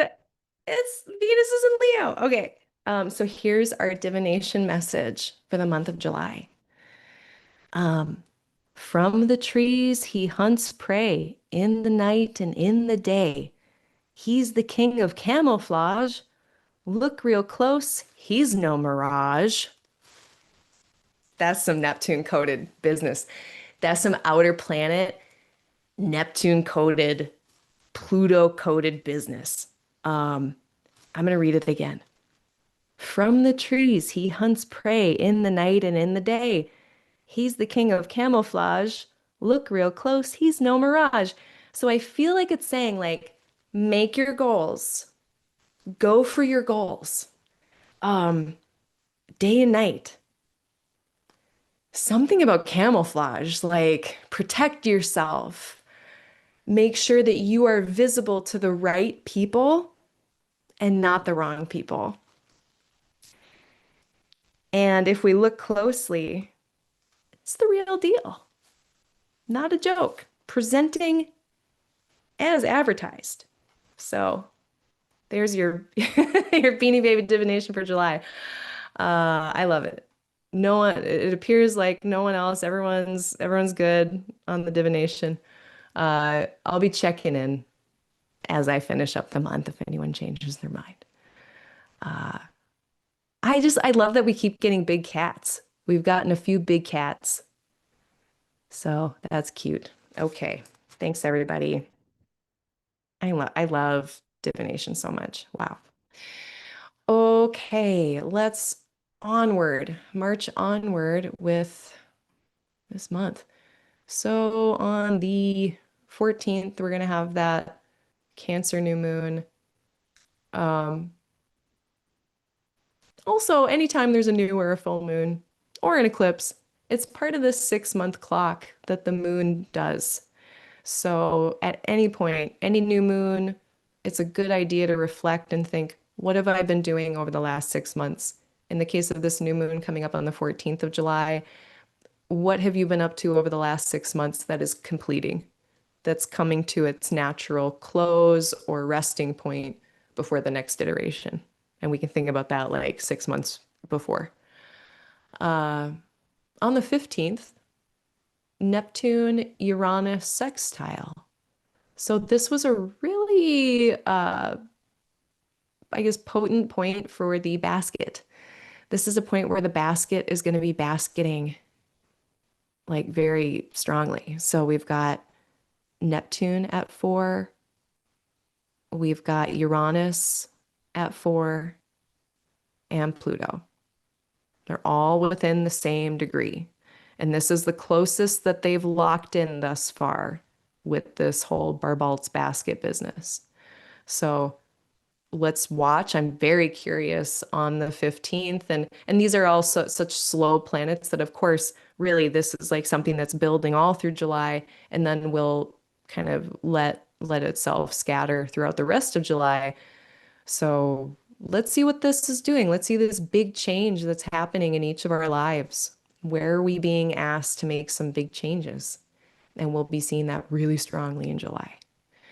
So that clicks into place on the 15th exactly, especially between Neptune and Uranus.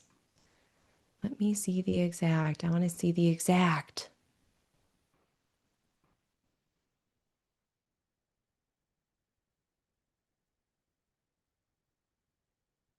July 15th, 3:35 p.m.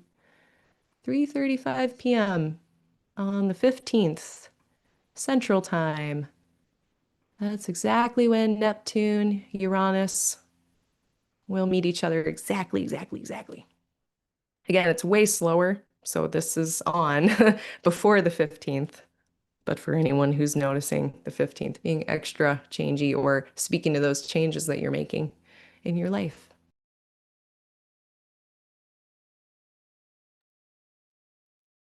And I didn't have quite a few notes until the 20th. We've got our Jupiter opposing Pluto.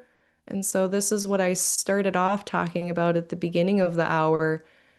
You know, we're going to get this exciting, expressive Jupiter and Leo thing happening, but it's under the beams and it's dealing with this interesting kind of maybe obscuring influence from Pluto, making it maybe hard for Jupiter to express itself fully.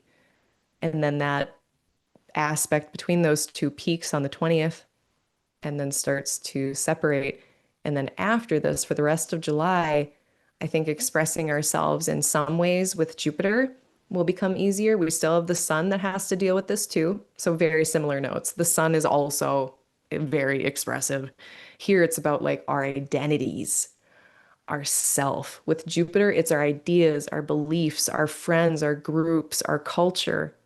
That might be where there's like power struggles or some shenanigans happening. With the sun opposite Pluto, which is more the end of July, now that's our expression of not just our beliefs, our ideas, but ourselves.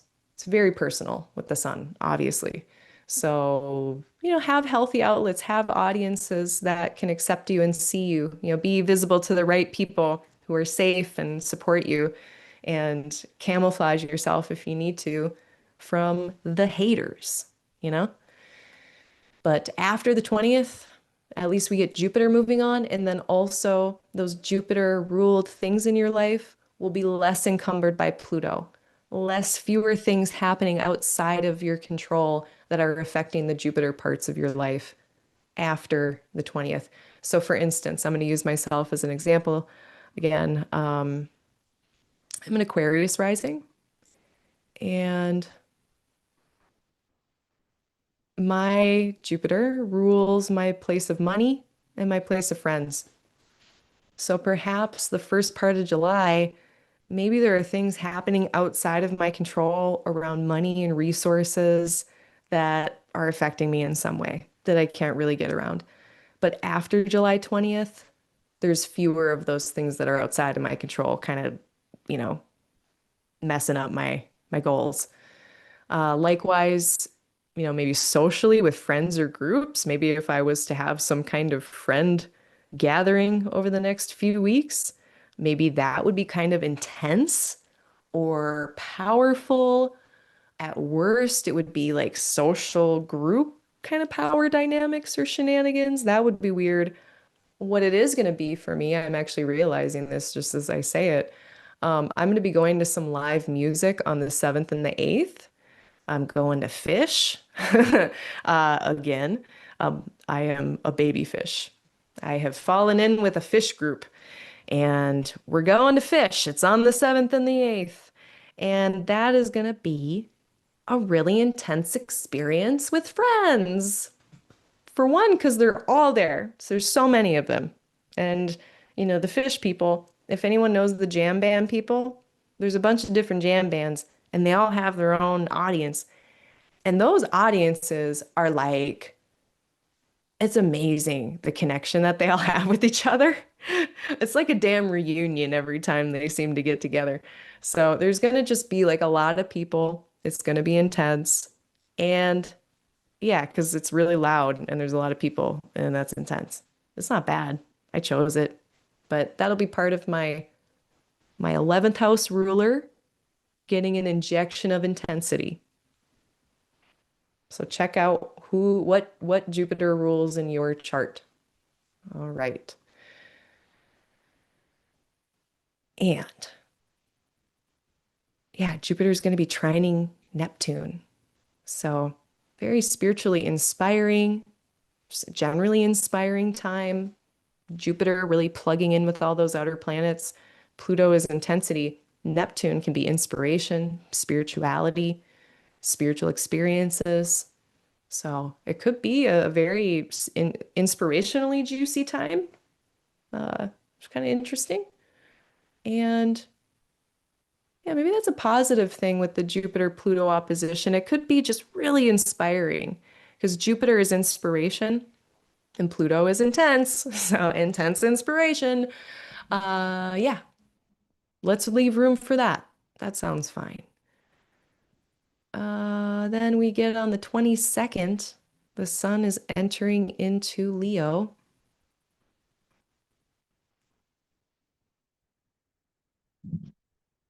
So here now, yeah, sun for a few days until until like the 26th of July. So the 22nd of July through the 26th of July. This is where I want everyone to have really good outlets for their expression. Friends, groups, whoever who can hear them, see them in their identities, see them as who they are, so that if there are any difficult things or intense things going on, that there's an outlet for that expression. Um, yeah, I think that's most of my notes. Power struggles with people now. Like the sun is individuals a lot of the time. July 22nd, I mean, really leading into that, like all of July until at least the 26th. But let's just say all of July just to be safe because there's going to be the dregs. Remember the dregs. Um, Pick your battles. It's a pick your battles month. Some battles are good to take, and sometimes you just have to and you don't have a choice. But this is not a month where if I could choose a battle, I would choose one because it might be very intense. So do your best. Uh, the sun gets away from Pluto on the 26th of July. The sun likewise will also be plugged into all of those outer planets in the last 10 days of the month. So we will be able to really take advantage to look at what sun rules in your chart. And, maybe now it's sun's turn to get injected with all of that changey energy. What's changing here? What structures might need to be amended or adjusted? And don't forget what sun rules in your birth chart. So if you are a Cancer rising and the sun rules your second house of money and resources, then that is more what that sun-Pluto opposition will be about. Will be about money and resources. If you're a Gemini rising, maybe the sun-Jupiter-Pluto opposition will be more about communication or neighbors or siblings, something like that. So let's also bring those house topics in so that, and this is where it's good to know your time lord. So is Jupiter your time lord? Is Sun your time lord? If no, then this whole Pluto thing, you probably won't notice it as much. If you do have Leo, Sun, Jupiter, Sag, Pisces, any of those things activated this year by annual profections, you will want to watch this transit a little bit more closely. And then also knowing that these transits are probably not going to show up in every single area of your life. So look at what those planets rule, what house topics are coming in, and that will help you narrow down the field of possibility. And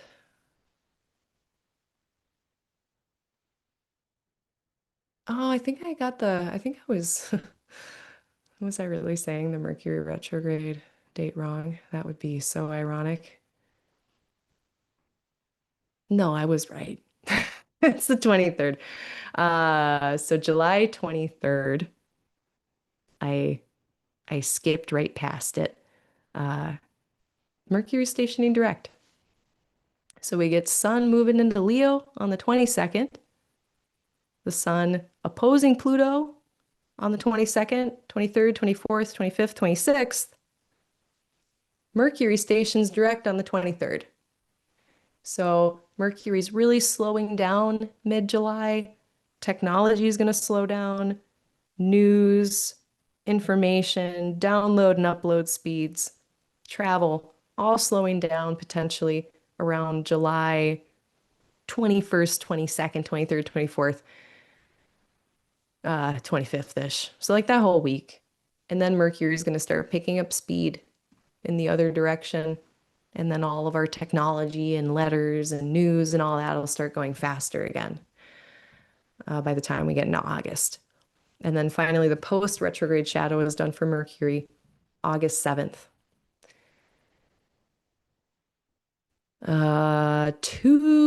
Three more things? A few more things.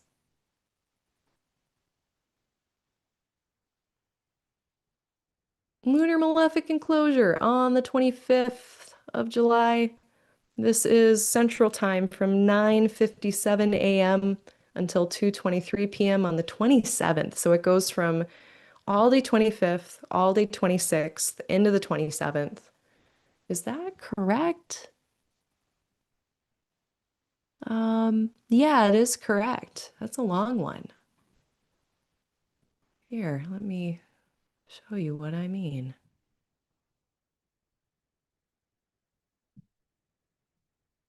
So the 25th, they're going to have an opposition with Mars. The moon is going to have an opposition with Mars on the 25th. And then they're not going to meet any other planet uh, until they get into Capricorn and have a square with Saturn. So that's a really long trip for the moon. It's almost a void moon, but it's not quite a void moon. So the 25th is a Saturday, 26th is a Sunday. That is a weekend, my friends. That's a weekend to weekend so hard to just not do stuff if you don't have to. Do familiar things. Mow the lawn for the 18th time. Make the same pancakes you've made a billion times. Do spiritual things. It's not a good time on the 25th, 26th of July to do things that are going to profit you in the material world for some reason, like in a big way, because of that voidish moon. And it's a malefic enclosure. So it's like something that's uncomfortable that like nothing is barely even going to come of it anyway. So also nothing is going to come of it. So if it doesn't go well on the 25th and 26th, like, it's probably not going to come to anything anyway. But if it's something you're really working on that you want to work well, and it's uncomfortable to make it happen, and it doesn't work out very well. So yeah, I don't love July 25th and 26th for doing so for starting new things that are important to you. Uh, yeah. Okay. Lunar malefic enclosure. That's a long one. Um, Now, the thing with malefic enclosures, and this is interesting. So I'm not being the most technically precise here because the strongest enclosures of the moon or any planet happen within 7 degrees on each side. And when the lunar malefic enclosure becomes this long, that means that our orbs are also very wide. And there are points at which the moon is going to be 7 degrees away from, more than 7 degrees away from that malefic, or just about, and 7 degrees away from the other one. So this is not the tightest, most intense malefic enclosure ever on the 25th, 26th. And it's just really long. Like it's not the worst one. It's just long. So not the most pleasant looking weekend there. Saturn stations retrograde on the 26th. This is a time if you're, especially if you're a Capricorn rising and Aquarius rising where you are Saturn, you may notice around the end of July things really slow down. You might be slowing down and maybe intentionally in order to change something around, reorganize, adjust something. Uh, could be a very intentional slowing down, but a slowdown nonetheless. If you don't notice that, fine. But if you're noticing, like, oh, I'm finding it harder to move forward, I'm finding it harder to get going, seeming to want to change things around and not just speed ahead, that, yeah, that would really fit the sky if that's what you were doing around the end of the month. If you are not an Aquarius or Capricorn rising and you're something else, then Saturn is going to reflect something else slowing down at the end of July. So, like for the Sagittarius rising, hypothetically, Saturn is their money. So perhaps at the end of July, their actions they take toward money, the money itself, how they're spending money, anything with money, coming in and going out, might be slowing down, getting ready to be adjusted or shifted for some reason. So allow these things to go slow down. Similar to how, ideally we would be able to rest during new moons.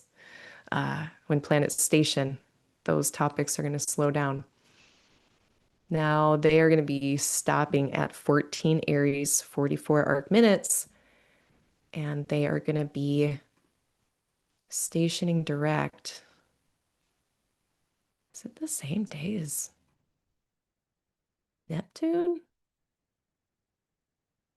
No, that's the 12th. That's kind of funny. Saturn is stationing direct December 10th. Neptune is stationing direct December 12th. So we've got a lot of outer planets that are shifting their direction. They're stationing, two of them, I guess, are not outers, slower, two slower planets shifting in July, and then those same two slower planets shifting in December. So that's kind of interesting. So they're doing that dance. Yeah, very much together. But anyway, Saturn's going from 14 degrees back to 7. So if you have any planets in cardinal signs between 7 degrees and 56 minutes, so very end of 7 degrees, and 14 degrees and 44 minutes, if you have any planets in that chunk of Aries, Capricorn, Libra, or Cancer, you're about to get kind of a second of 3 transits of Saturn. So this could be a increasing in seriousness. So yeah, I actually don't have anything. Do I have anything? I don't have anything in this little chunk. The middle part, really, 7 to 14 of cardinal signs. If you have something there, the Saturn square or opposition is going to be an intensification of the seriousness of whatever you're doing in your life. Maybe you're working harder. She works hard for the money, whatever that song is. It could be a time of letting go, loss, downgrading, diminishing, decreasing. Again, that can be very intentional, but that might be what's going on. Saturn says no. Saturn slows down. They get serious. They're very responsible. So when you're very responsible, you end up with a lot of responsibilities and you end up working really hard. Saturn. It's also very disciplined, very able to have endurance and stamina to endure through what is difficult, to just endure in general over a long period of time. So, all of those Saturn vibes of maturity, discipline, but also slowness, delay, loss, decrease, all of those things might be, if you have points in those middle of cardinal signs from 7 to 14 degrees, you might be noticing that Saturn note very strongly over the next 6 months. So similar talk that I did with Neptune, but this one is Saturn flavored, and it's for the more middle of the cardinal signs, not the beginning. So see what you got in your chart. You might be noticing like harder work over the next 6 months.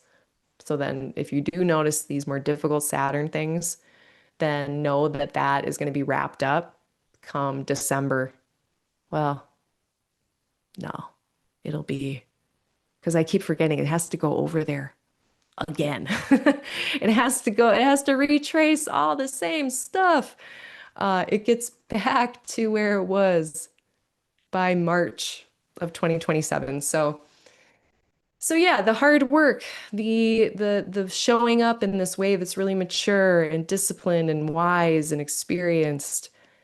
If you got those placements in those cardinal signs, it might be hard work until March. So get your booty to March of 2027, and then that will chill out. Okay, Saturn is stationing. And then on the 26th as well, we've got the nodes changing. So there's two calculations we can use for the lunar nodes. There is the true calculation and the mean calculation. The lunar nodes are very wobbly. They wobble back and forth a lot in like the same 1 to 3 degree chunk as they move along. So like they're like this little wobble that goes around, kind of. That's how they operate. And there's a way to calculate the mean, the average of that motion, and that's the mean node. Versus the true node is the true point, including all the wobbling, which changes a lot.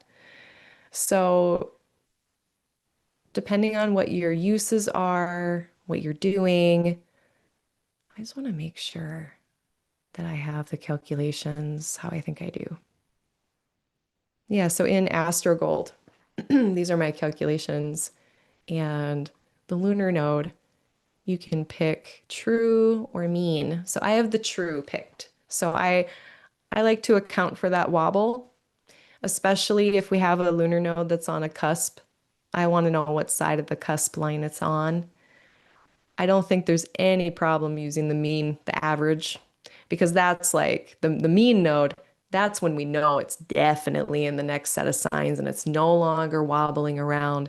And again, that's more August 18th that the mean node is going to change signs. But the true node changes signs on the 26th of July.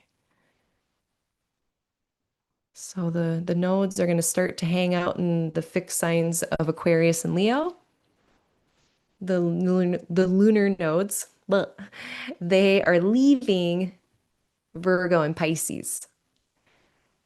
But we're still going to have some eclipses in the Virgo Pisces axes, even though the nodes have moved on. So for instance, in August, we've got an eclipse. Where is it? So the August 12th one is in Leo, but then the August 27th eclipse, the moon is in Pisces, and the sun is in Virgo. So we're still going to have some eclipses that are going to be bringing their change and their rebalancing to Virgo and Pisces. It's not quite done yet. And we're going to get even more of this eclipse nodal focus on Aquarius and Leo. So the nodes are not stable. And as they move through a couple signs, I feel like they do a sort of rebalancing. They bring things back into balance after a period of instability. That could just be my own kind of wishful thinking bias that after the instability of the nodes, once they leave, just that stability that is now here after the nodes have left. That's not the same as like coming to some kind of balance.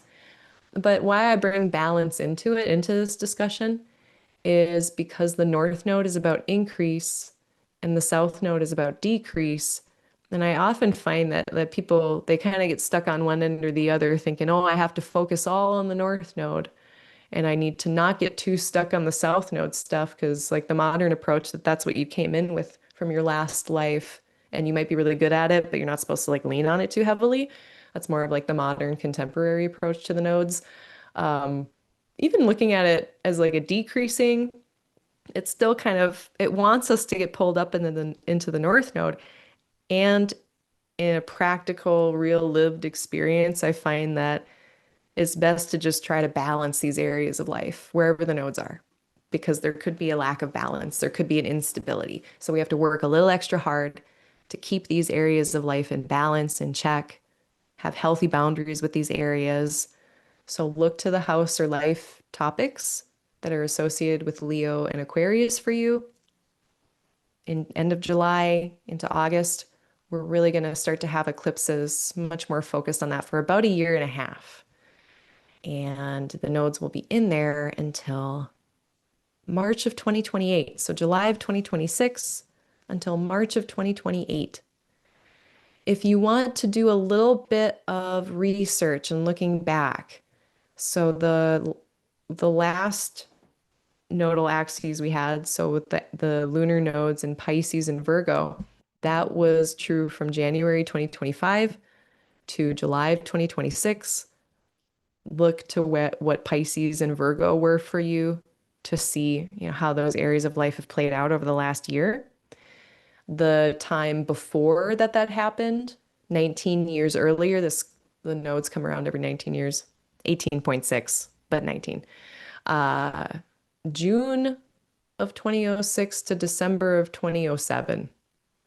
This was the last time the nodes were in Pisces and Virgo. Then again, 2026 to 2028, they're going to be in Aquarius and Leo. The last time the lunar nodes were in Aquarius and Leo was from December of 2007 until August of 2009. So if you want to think back to what was going on in the Leo Aquarius part of your life back December 2007 to August 2009, that is going to help you to kind of get clues about what might be going on in the next year and a half. So, last thing with the nodes, they are instability and they are a lack of boundaries. They are blurring of boundaries. So, wherever Aquarius and Leo are for you over the next year and a half, everyone's on boundary watch. Watch them, make sure they exist and that they are the correct amount of flexibility for you in the context and the situation, and that they're, yeah, being acknowledged. Our first set of eclipses going forward in Leo and Aquarius is our next set of eclipses. We've already started having eclipses in this axis. Again, is going to be August 12th and 27th. But we'll get to that next month. We talked about the Sun-Pluto opposition.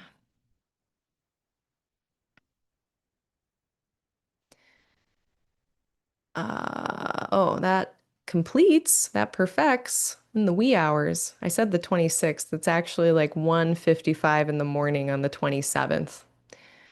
That's when the sun starts to separate. So once we get into most of the day on the 27th and then into the 28th, then we're going to have the sun be done with the Sun-Pluto opposition. So um, go forth with all of your battles after the 27th.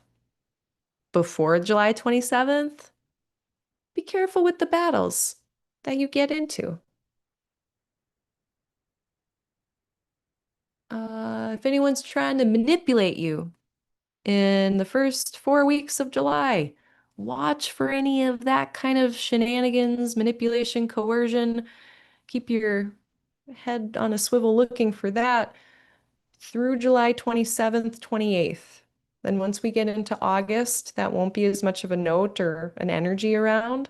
But I do want everyone in most of July to just be careful about relationships and that they're fair, consensual, sustainable, that everyone's agreeing, and that no one's doing any weird stuff. Uh, and finally, Jupiter Cazimi and Aquarius New Moon and some lunar enclosures. So, uh, yeah, I'll just say them real quick. On the 27th of July, we've got a lunar malefic enclosure from Universal Time on the, wait, no, that's something else. I did a typo, so I'm just gonna skip that one.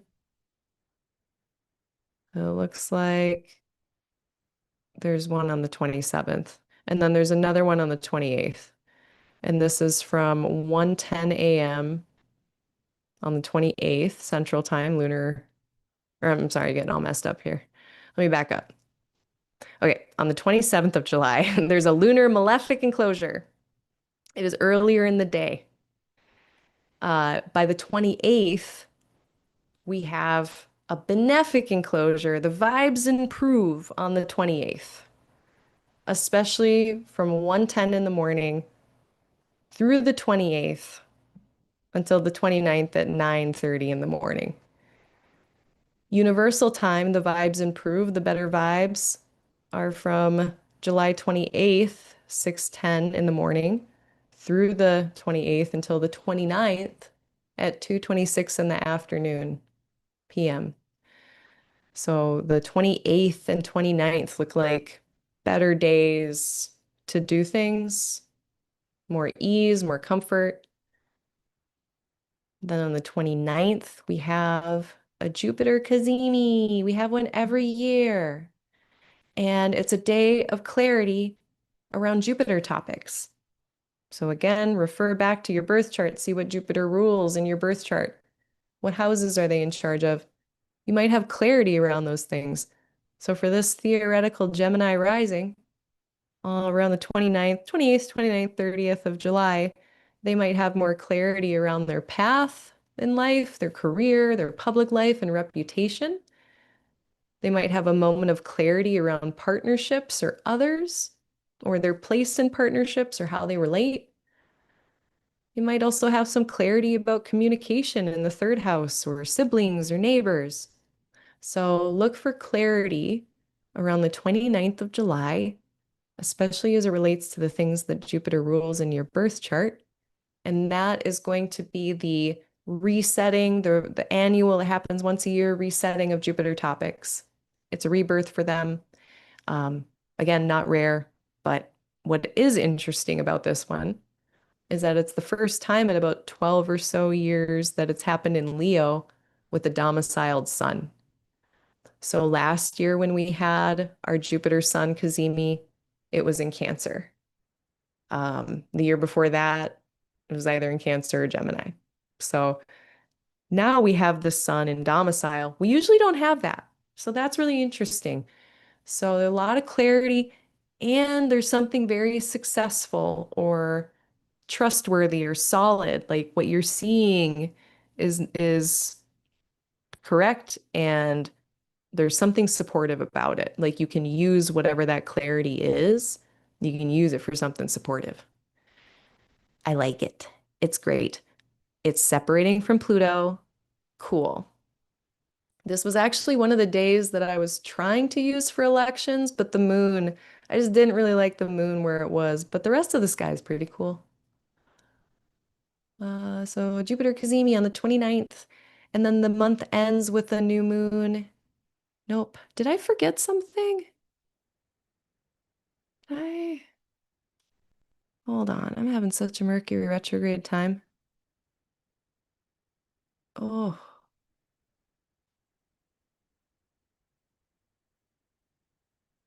let's see. That's why it's a full moon, not a new moon.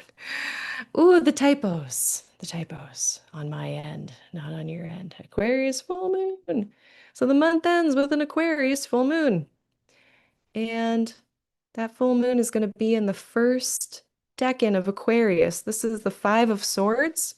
For anyone who is into tarot, this is a part of the zodiac where it's not super well resourced for the moon.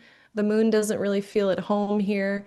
And on the contrary, the first 10 degrees of Aquarius can feel like you've been thrust out of society, thrust out of the usual structures that stabilize people, and you're being asked to operate with less, to do more with less. It's a place of extreme ingenuity, inventiveness, creativity, out of necessity. It is a place of conflict, like mental, intellectual conflict, whether that's internal conflict, mental, like kind of internal machinations, or that's the wrong word, but a lot of internal tension, mental tension, and it can be that kind of intellectual or cognitive disagreement or discord with others. So there's some notes about, there might be a battle here and it might not even be worth it. So let's see how we're feeling on the 29th. It's very vivid, loud kind of sky, very energetic. It's a full moon, it's bright. Whenever the moon is very bright and full of light, there's more action, energy, things going on down here, which is, I believe, why the emergency rooms fill up and why pharmacy was always just more wild during a full moon. And I think it's just because there's more people out doing their errands. There's just more people out. So this full moon is no different. And it's in kind of an intellectually tense place. We have not solved the problems yet. We're seeing all the problems, we're working on solving them, but they're not quite solved yet. It is showing you, it's an illumination of the Aquarius part of your chart. So wherever this full moon is, it's showing you something about that part of your life. So for here with this theoretical Virgo rising, this full moon might really be illuminating something, maybe a problem that still has yet to be solved around pets or animals, around health, around labor and your chores. And so how can we be with, what might not be intellectually figured out yet? We've also got Mars at the end of an air sign, not like directly related with this full moon, but by sign, it's just adding even more thinking, more analysis, trying to make difficult decisions. But again, moon is not at the problem solved part yet. Even though Mars is like, yeah, but let's just decide anyway. Let's just make decisions. It's like, no, we don't quite have everything we need yet to make decisions. So it looks like kind of a mentally kind of busy full moon if you're mentally kind of running yourself into a froth, chill out, play a video game or something. It is just really interesting that this full moon happens in tandem with the Jupiter Cazimi because we are also having all that clarity, especially around the Jupiter areas of the life. So while it may not be the easiest mental terrain, there's still some level of clarity with this full moon. So I'm very curious what things it will illuminate for us, what things it'll help us to make decisions, maybe shortly or longly down the road. But I wouldn't pressure yourself to have it all figured out at the end of July. The last aspect that the full moon had before the full moon was with Jupiter. The next aspects are going to be a sextile with Saturn, kind of a cranky Saturn, a trine with Mars, which this is looking a lot like our new moon in Cancer. The new moon in Cancer on the 14th, its next aspects were also these kind of soft aspects with malefics. Here we see a similar thing. So it's not comfortable. It looks surmountable, whatever the challenges or uncomfortableness after this full moon might be. Yeah, it doesn't look kind of like the most soft, gentle full moon. Full moons are soft and gentle. I wouldn't necessarily usually describe them like that anyway. But it doesn't look like if you're looking for like a new moon or sorry, a full moon to like release your project out into the wild, hope for a great reception. I don't know. I would have to look at things a little bit more closely. I like in terms of all-purpose charts, like a new moon or a full moon chart that is kind of an all-purpose general good election for people to be doing rituals on, releasing projects or starting new projects. Like it's really natural to do those activities in sync with the moon. And so I'm always trying to see, well, how good of an election is this full moon or new moon? It's not the best election. It's almost a really good one. Like I wanted this to be so good. I wanted this moon, Jupiter sun thing, but the outers kind of be in here, and yeah, it's just not my favorite. It's not my favorite. And the moon running into malefics, not benefics afterwards. It's not the best for like healing or making certain ritual things or talismans. Really frustrating because again, the Cazimi, this is what the deal is with elections when you're trying to pick a good sky to do things, the best sky you can find. First of all, there's no perfect sky. There's always going to be something. I'm a perfectionist. Blah. And yeah, sometimes you get really close. There's like a lot of good things, and then there's just some other stuff that's like not doing it for me. So, yeah, final notes. And then let's see, did I have anything else? Very resourceful. So yeah, I'm very hopeful that it's good for problem solving. It's a full moon where it might help us to work something out or move through an intellectual difficulty of some kind or problem or question. And it's just not very comfy. So remember to have snacks. If the moon isn't in a place where it naturally is thinking about all the things to comfort itself, then we have to do it. So remember to have snacks at the end of the month, slow down, go into your body. If your mind is just racing around all kinds of places, yeah, there's not as much water. I mean, we do have a water Mercury, but that might not be enough to contend with all the air here. So get back into your body if you need to, if you can, if that's a safe place for you at the end of the month, if your head is not feeling like the best place. The brain. Mel Moline mentioned with this decan, the first 10 degrees of Aquarius from Fortune's Wheelhouse, they mentioned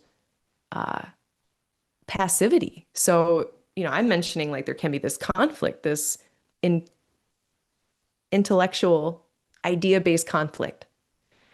And Mel Moline is saying that without taking an active stance, you could suffer a loss of some sort. So either too conflict avoidant, not taking charge. So this could be a call to be more active if you've been passive, if you've been not active, the full moon could be a call to becoming more active.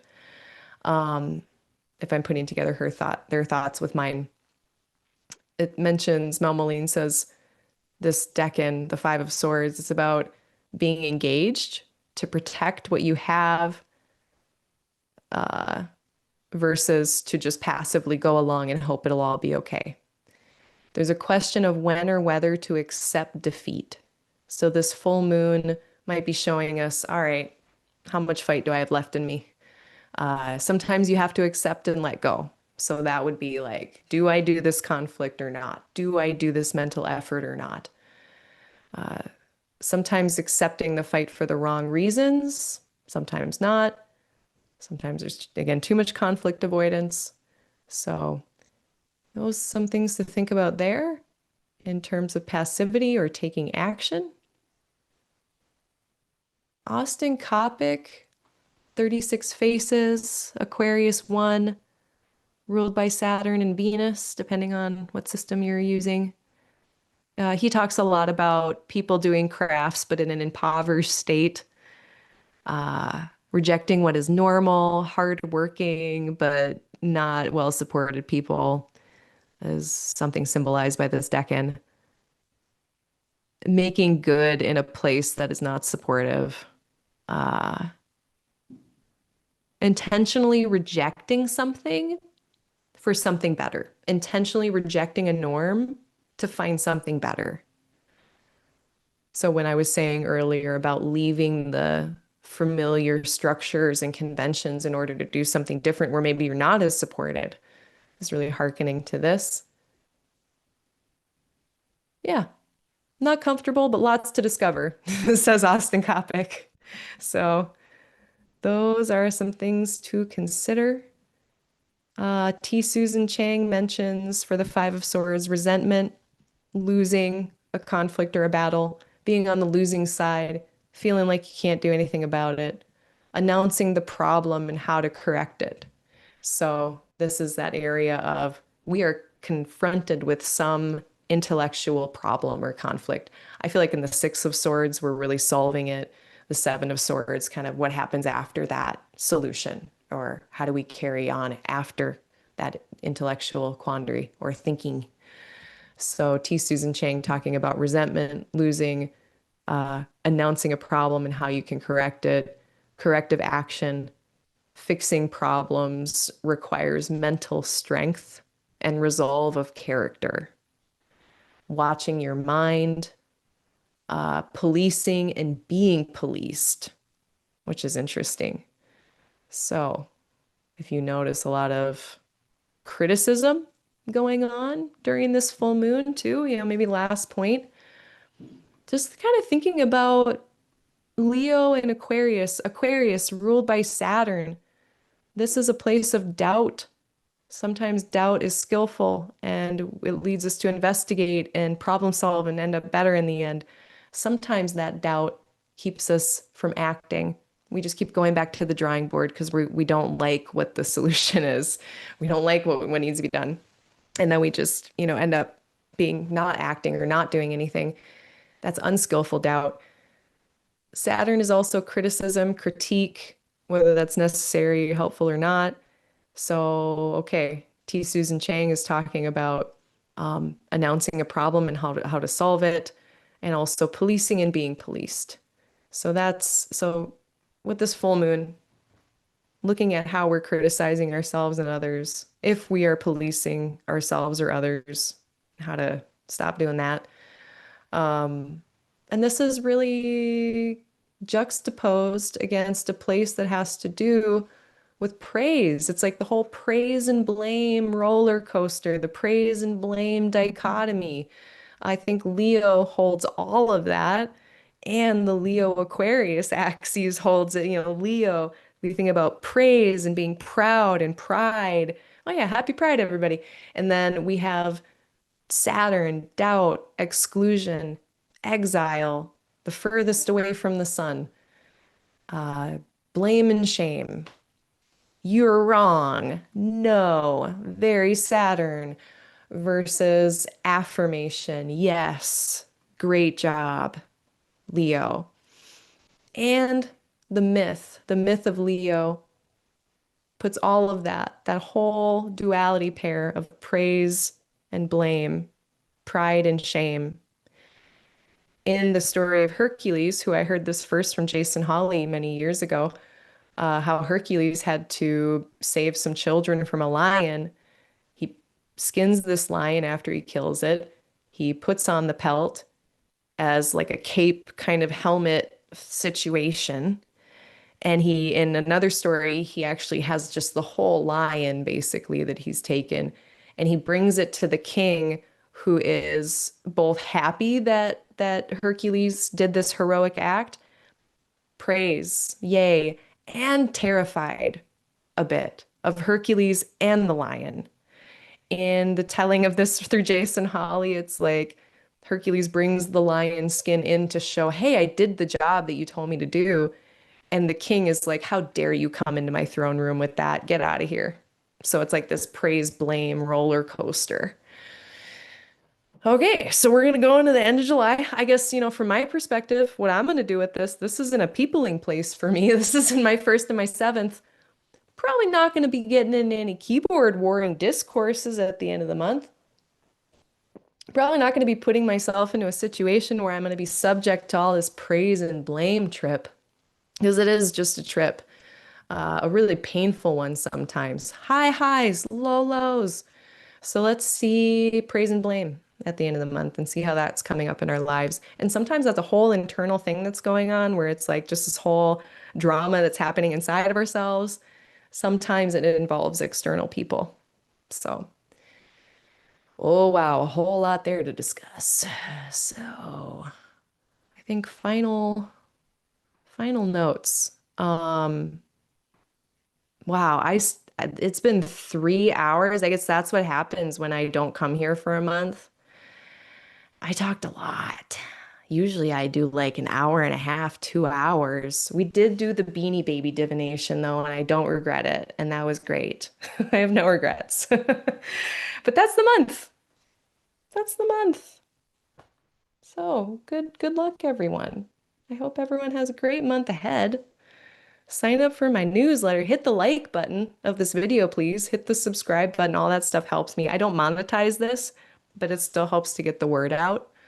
Uh, if you enjoy how I speak about things, I have a little bit more fun here than I do sometimes in my sessions. I'm trying to be a little bit more buttoned up one-on-one, but if you enjoy this, please schedule a reading with me. I do astrology readings, tarot and divination readings. I have electional astrology services. I have tutoring and mentoring if you are an astrology student, and I do synastry or couples astrology, where if you have another person you want to do astrology with as a see how your relationship operates under the astrological lens. Yeah, I do that too.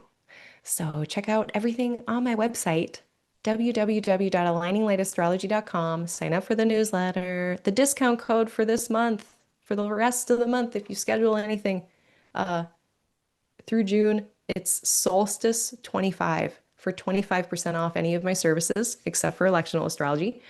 I have a gallery reading coming up on July 18th. So check that out. That's on my website as well. I think that's it. I think that's it. Let me check up on the chat roundup to make sure I didn't miss anything. Thanks everybody for all your comments and your questions. Very helpful.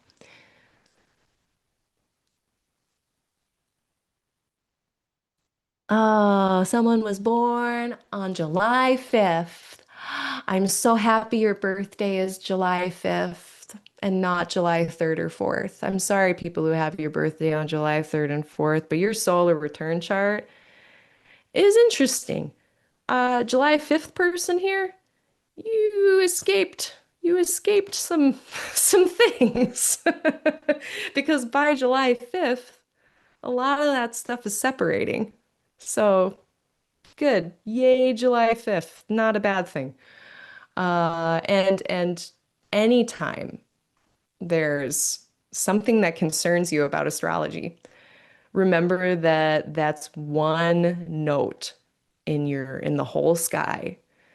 So, it's like, for instance, you can have a great day at work, you can have a great day with your family, but maybe you stub your toe and it's not a great day for your toe, you know? Just because one thing is going on in the sky that we don't like, it doesn't mean our whole life turns to shit. Second thing to consider, if you're concerned about an astrology transit, make sure go back to step one. Because remember, this is step four, three or four, depending on who you ask, maybe five, depending on who you ask. If you haven't done annual profections, look below this video. I have a bunch of links, resources, books, everything you need to learn annual profections to get you started. I mean, I could make a class myself, but all the stuff is already out there, beautifully presented by my teachers. So please go learn that. And that is going to dial down your threat assessment on most stuff. Because, like, say, for instance, we got a Mars retrograde coming up in 2027. If Mars is not your time lord, it might not matter for you. So you always got to know your perfections. You always got to know who your time lords are. If you don't know who your time lords are, you're going to needlessly, unnecessarily get your hopes up and be worried about stuff that you don't need to be worried about. So I'm really happy we circled back around to the perfections thing because all those links are below. Okay, question. Do you think this could cause friction between Pisces man and Taurus woman? I think maybe, I'm not sure what you're talking about, Spider Bite. I don't know if you're still here. If you want to elaborate, I can't remember what I was talking about at that point. Let's see. But in general, I kind of don't need to necessarily know exactly what the question is because, like, there's no single transit in the sky that is necessarily going to cause friction between two different sun signs. Absolutely. So, like, if someone's a Pisces sun and someone else is a Taurus sun, there's no transit that I can say without seeing both of those people's charts. There's no transit that I can say that's going to be like, oh yeah, you guys aren't going to get along under the sky because astrology is too complicated and it's always going to be more than just sun signs. Uh, I wonder if I want to find this image. I have this really great picture that describes synastry astrology, relationship astrology. So good. And I'm going to try to find it really quick. Bear with me. It's going to be worth it. Reaction meme folder. Go.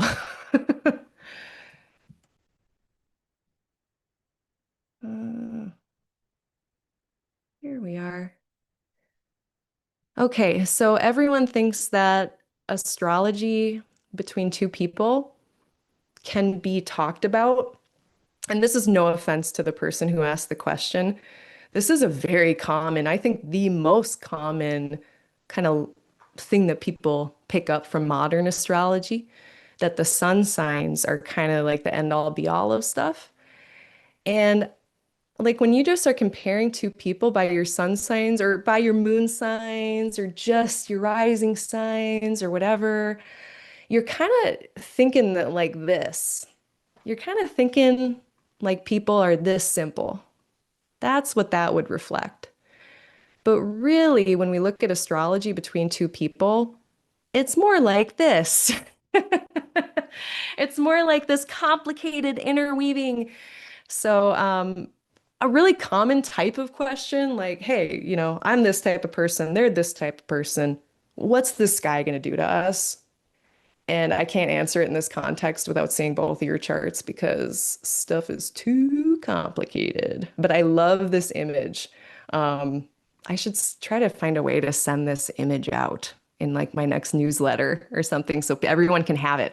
I want everyone to have this image so you can all share it with all your other astrology friends to be like, hey, it's this complicated. But yeah, thank you for asking that question. Have you ever thoughts on, oh, Barbelt's basket? So someone is asking about the basket. Um, yeah. So the Barbelt's basket, I have not actually read a ton of, oops, Inception. Inception. I have not read a ton about it. I have not read his book. I don't really mess too much with like modern astrology aspect patterns where you've got like the Grand Cross, the Grand Trine, the mystical rectangle, the yod, and there's the basket. So it's one of these formations, and there are specific. So you'll want to like the search terms you're going to want to use that I should have and didn't is yeah, what does modern astrology say? What are these aspect patterns around the basket? What is the meaning of the basket aspect pattern? And I mean, they seem to take it from a little bit of just like, yeah, it looks like a boat or a basket. It's like a vessel that holds something. Andre Barbault did characterize the basket, I believe, as positive, as more of a favorable thing, where people would have these leaps forward in progress, like humanity would have progress in like and there's a lot of bias in there because there's an assumption that it's going to progress in like an ethical direction. I think what we're seeing, and from my politics and bias are coming in too, at least in America, there has not been a lot of progressive leaps forward. There's been a lot backward, like Roe versus Wade, way back, there's some things getting rolled backward very quickly and suddenly. So Pluto, intense change, Uranus, sudden change, Neptune, dissolving things so that they don't exist anymore and they change. And so we get all three of these agents of change in this free-flowing configuration where all of this changey energy, there's nothing holding it back. So it's like, let's do a positive version first, a favorable version, and then I'll do a more ominous version. So the favorable version would be you get together like a mad scientist, genius guy, a mad artist, a great artist, and some impactful, powerful person who's intense and potent. And maybe they're all chefs. Maybe you've got like, some gastronomist and some French romance pastry chef. And then you've got some like powerhouse person that's like making soul food that'll change your whole view on the world. And they get all together and they're sharing all their culinary ideas and recipes. What could they come up with together? Who knows? Some kind of culinary future of the gods? I don't know. That could be cool, right? Let's talk about a difficult version. What if we get a mad scientist, a bunch of sociopaths with a bunch of power to change stuff, like in the American politics? What happens when we get all this free-flowing energy back and forth, nothing holding these people back? They're all working together. Maybe a technology expert, a propaganda expert, and someone who abuses their power. And then we get that all mixed together with no guardrails. Ugh, I don't love it. I don't love where that's going. So we have to not get tricked because sextiles and trines are not always good. A basket can carry anything. It can carry eggs, it can carry machetes, it can carry who's holding the basket? Who's carrying the basket? In my own personal life, I'm carrying the basket. In each of our own personal lives, we are all carrying our own little Barbalt's basket. And I don't know, we have to figure out each what's in our basket. But when I look at this outer planet configuration as a collective, cultural, more of a mundane astrology approach, it's a little bit different, like how might we see these big changes in a collective context? So that's a different conversation. Every single transit, ever, ever, ever, is going to have a whole range of potentials. Now, some transits are going to tend toward a certain part of that spectrum. Maybe like the benefic enclosure. Yeah, it's more going to be probably cool stuff. And yet, every single transit has this whole spectrum of possibility of favorable, unfavorable, a mix of favorable and unfavorable, and neutral.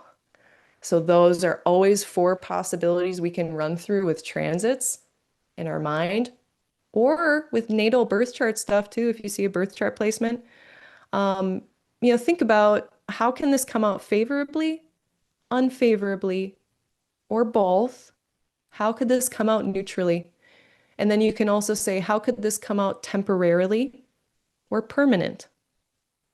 Or how could this come out small or big? And then finally, how could that transit come out internally?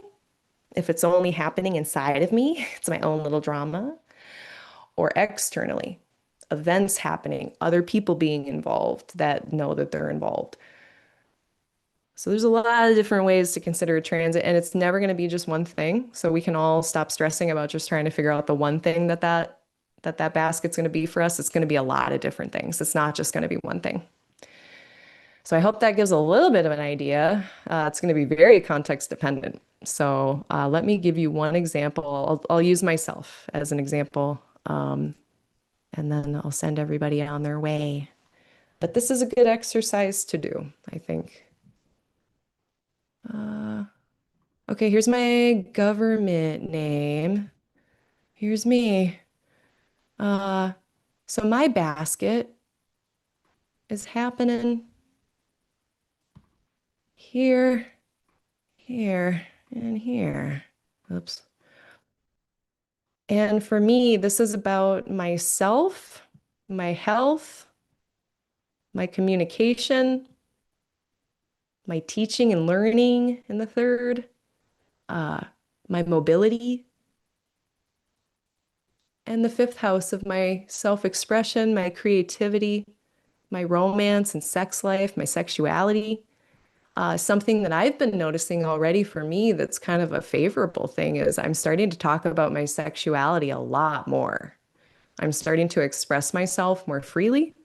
I'm not hiding things as much. I am changing very rapidly to the point where I've pretty much come out to everybody in the whole world except my parents, which means my parents probably already know. But yeah, it's like me, I'm communicating about me, and it's about my sexuality. I mean, who knows what's going to go on with my romantic life in the next 20 years? Ugh, I don't even want to think of the next 7 years. I don't want to think about it. But I do know that artistically, things are changing. Like because of my age and my health and the type of mobility that I have and the type of artistic expression I've chosen. I'm a pole dancer primarily. I dance on a piece of metal that is steel and it hurts me. It hurts. Like that's what no one talks about unless you're a pole dancer and you know, shit hurts all the time.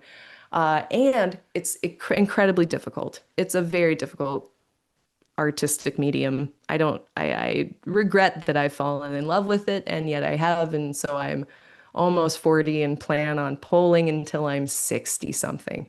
At which point I hope to farm myself out to cloud swing because cloud swing is soft. It's so soft. Anyway, I digress. My artistic mobility, movement, expression, artistic expression is going through a whole ass thing right now and it is difficult. I'm dealing with a back injury. My mobility is trash kind of right now. And it's a big change I'm coming into that is propelling me. I do feel like this big leap forward in my progress artistically as an artist, as a dancer. So these are my examples around the house topics. I've kind of squished together and synthesized a lot of different topics in my life. And it's taken a lot of me paying attention. So first, pay attention to your life, be real about what's going on in it, find out what houses for you are Aquarius, Aries, and Gemini. And those are going to be the areas of life where you should be seeing the greatest amount of change with this whole basket. To find out what's in your basket. For me, it's my art and self and mobility and expression and sexuality and all that. So for you, it might be something different that's in your basket of change. So I hope that example helps people.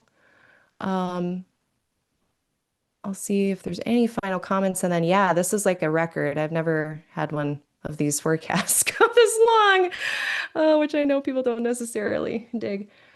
Uh, let's see.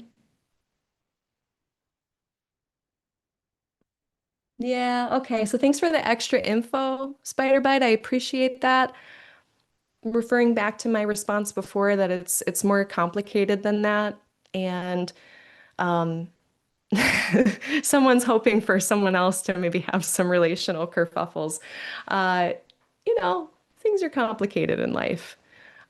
Whenever the sky is like a little relationally whatever for me, or even if like put the astrology down, if you're looking and reading the room of your life and relationally things are a little weird, what I like to do is just connect back with myself.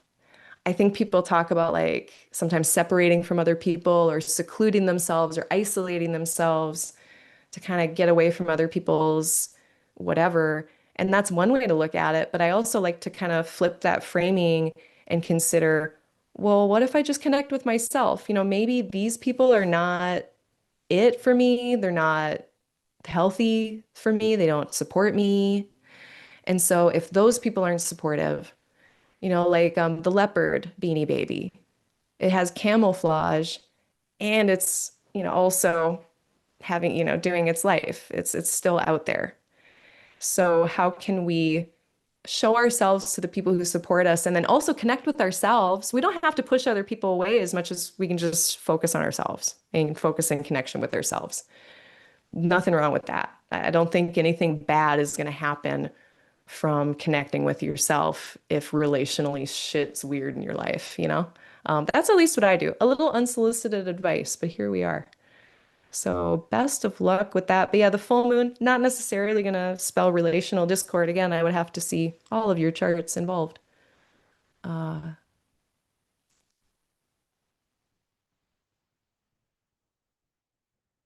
I'm so I love that people from around the world see this. It blows my mind. I cannot believe that I have the ability to speak with people in different countries from around the world. It's so cool.